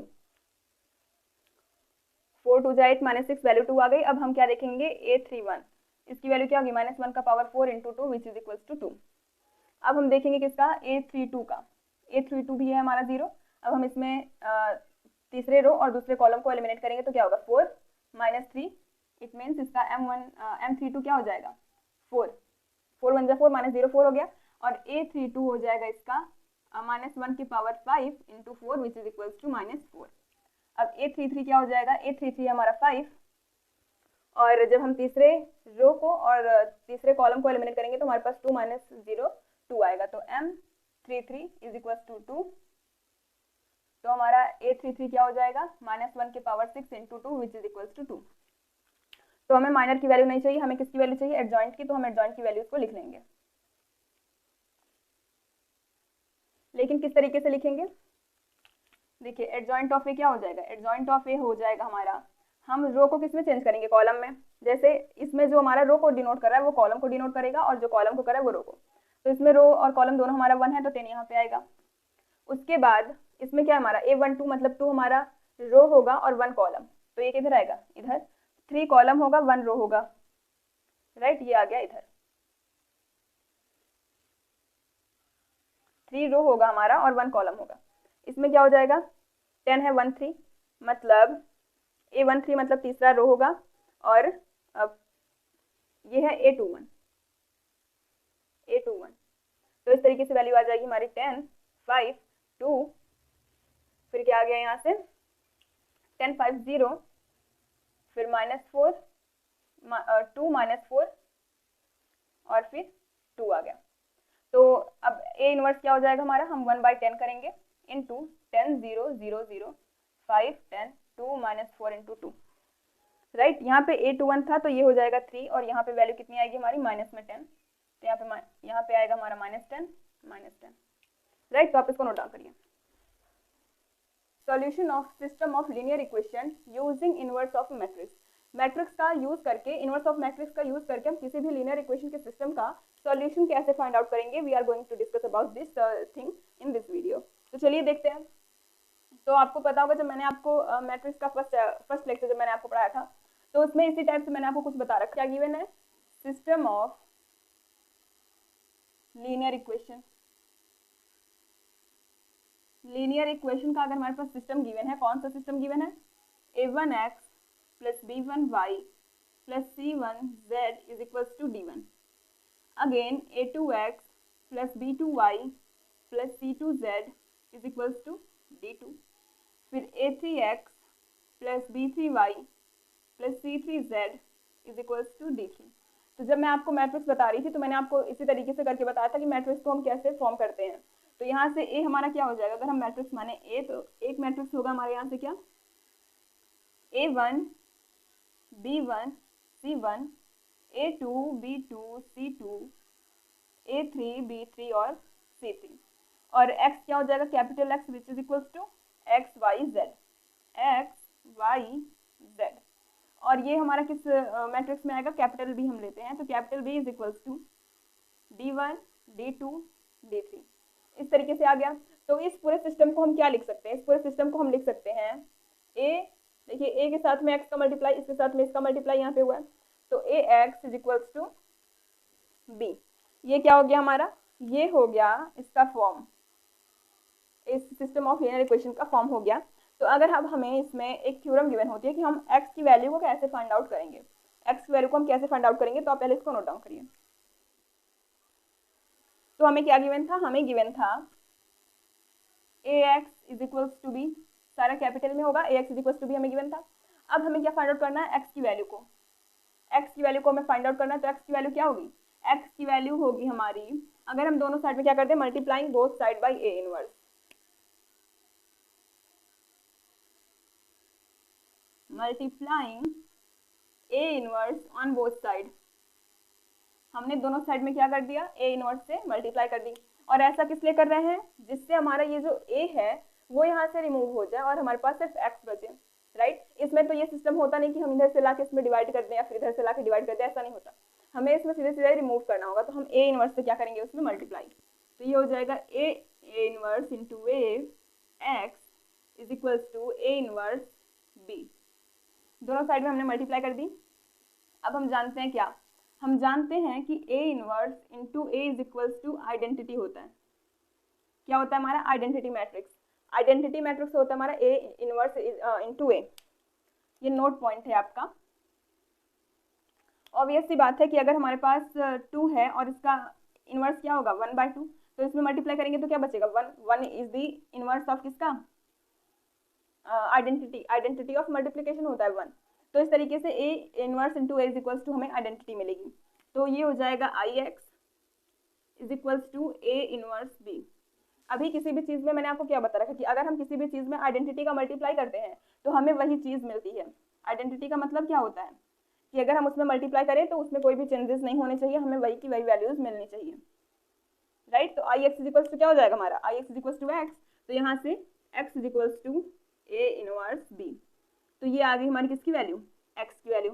तो इसी पे बेस्ड हम सारे के सारे अपने क्वेश्चंस को सॉल्व करेंगे। पहले हमें गिवन होगा इक्वेशन, उससे हम इन सब की वैल्यू, पहले a की वैल्यू, फिर x की वैल्यू, फिर b की वैल्यू को फाइंड आउट करेंगे। एंड आफ्टर दैट हमें अगर x की वैल्यू को फाइंड आउट करना होगा तो उसमें पहले हमको a इनवर्स फाइंड आउट करना होगा और उसका मल्टीप्लाई हमें b में करना होगा। तो आप इसको भी नोट डाउन करिए।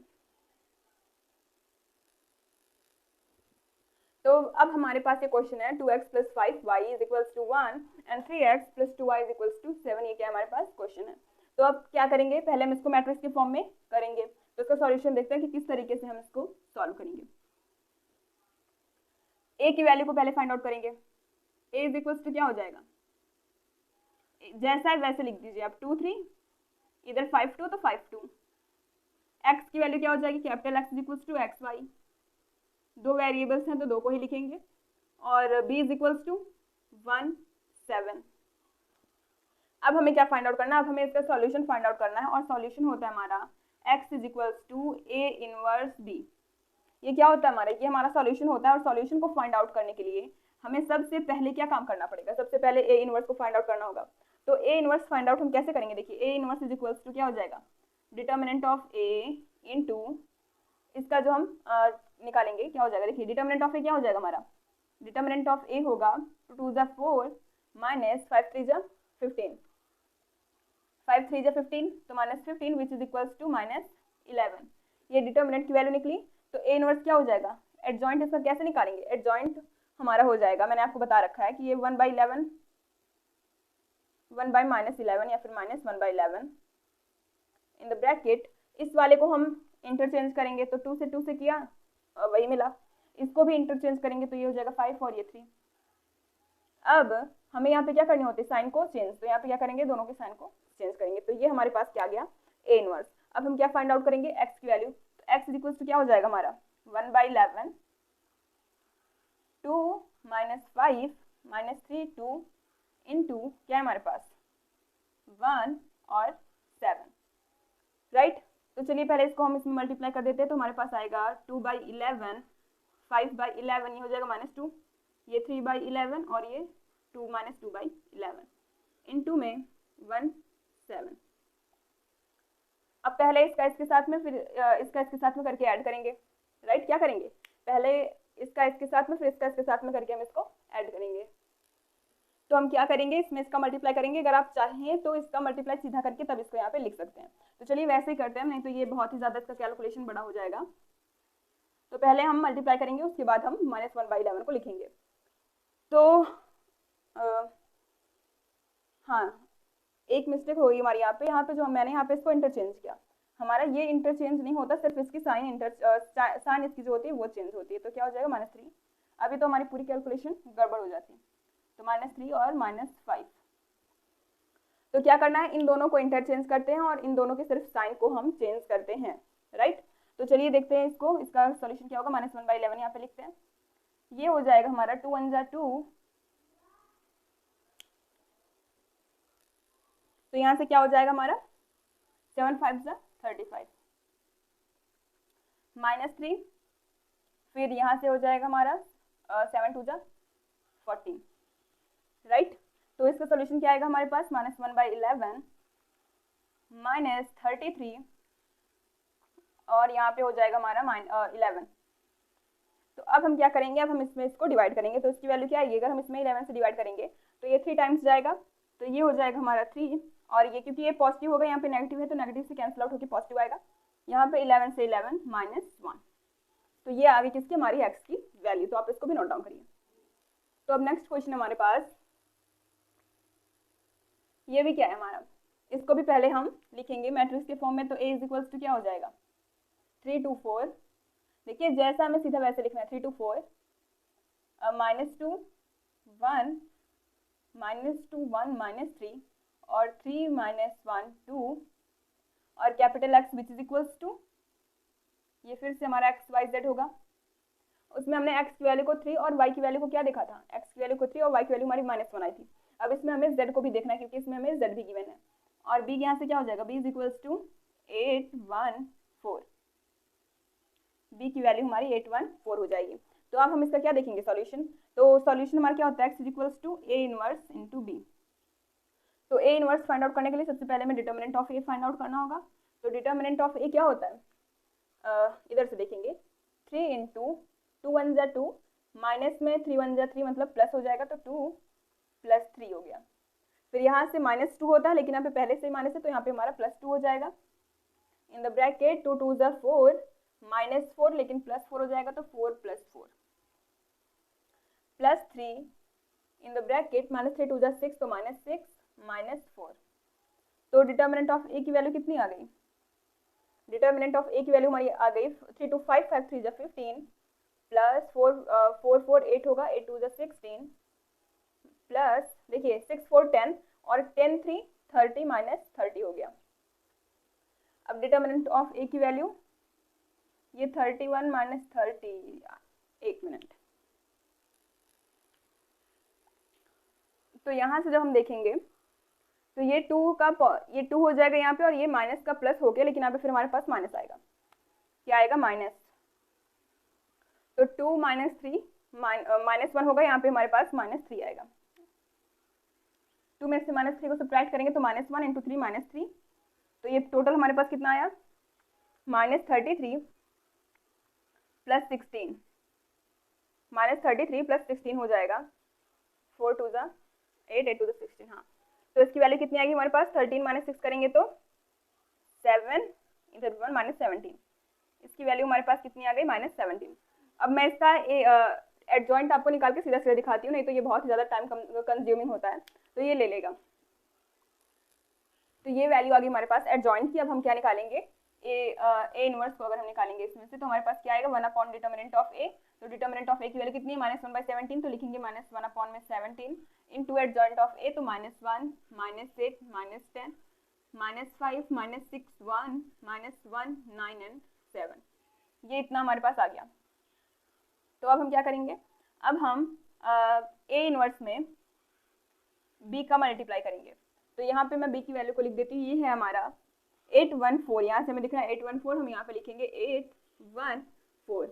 तो अब देखते हैं इसकी वैल्यू क्या आएगी, -1/17 को एज इट इज यहाँ पे रहने देंगे, तो -8 -5 -4, फिर 8 8 जा 64, -6 प्लस 4 9 जा 36, -80, फिर +1 प्लस 4 7 जा 28।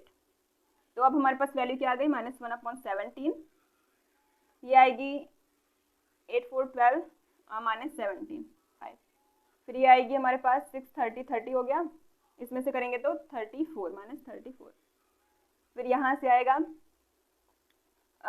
29 9 करेंगे तो इसमें से 1, फिर 5 -51, इतनी वैल्यू आ गई। अब क्या करेंगे हम, अब इसमें 17 से डिवाइड करेंगे, तो डिवाइड करने के बाद हमारे पास क्या आएगा 1, फिर यहाँ से आ गया 17 2 जा 34, 17 3 जा 51। तो एक्स वाई जेड की वैल्यू अगर हम यहाँ से कंपेयर करें तो एक्स इक्वल्स टू क्या होता है, कहाँ पे बताऊँ, मैं यहाँ पे लिखती हूँ, X is equals to A inverse B. तो एक्स की वैल्यू हमें क्या दिख रही है, एक्स वाई जेड, तो इसके इक्वल हम एक्स वाई जेड कर सकते हैं। तो यहाँ से x की वैल्यू क्या आ गई, x is equals to 1, y is equals to 2 and z is equals to 3 हमारी वैल्यू आ गई। तो आप इसको भी नोट डाउन करिए। तो स्टूडेंट्स आज की वीडियो में बस इतना ही, और मिलते हैं आपसे नेक्स्ट वीडियो में। और इसी के साथ हमारा जो मैट्रिक्स का डिटरमिनेंट का जो लेक्चर है वो कंप्लीट होता है। तो अगर आप इसकी प्रैक्टिस देखिए, इसकी एक्सरसाइज मैं आपको नहीं कराने जा रही हूँ क्योंकि ये बहुत ही ज़्यादा सिंपल है। तो इसकी प्रैक्टिस अगर आप नहीं भी करके जाएंगे एग्जाम में, तो भी आप इसके क्वेश्चंस को इजीली सॉल्व कर सकते हैं। बस आपको इतना पता होना चाहिए कि x इज इक्वल्स टू हमारा क्या होता है, a इनवर्स इंटू b। और आपको मल्टीप्लिकेशन मैट्रिक्स की आनी बहुत ही ज़्यादा ज़रूरी है, क्योंकि डिटर्मिनेंट में भी हम मैट्रिक्स की मल्टीप्लिकेशन को देखते हैं और मैट्रिक्स में तो देखते हैं। तो मिलते हैं आपसे नेक्स्ट वीडियो में। और अगर आपको वीडियो अच्छी लगती है तो लाइक करिएगा और अपने फ्रेंड ग्रुप में शेयर करिएगा। Thanks for watching.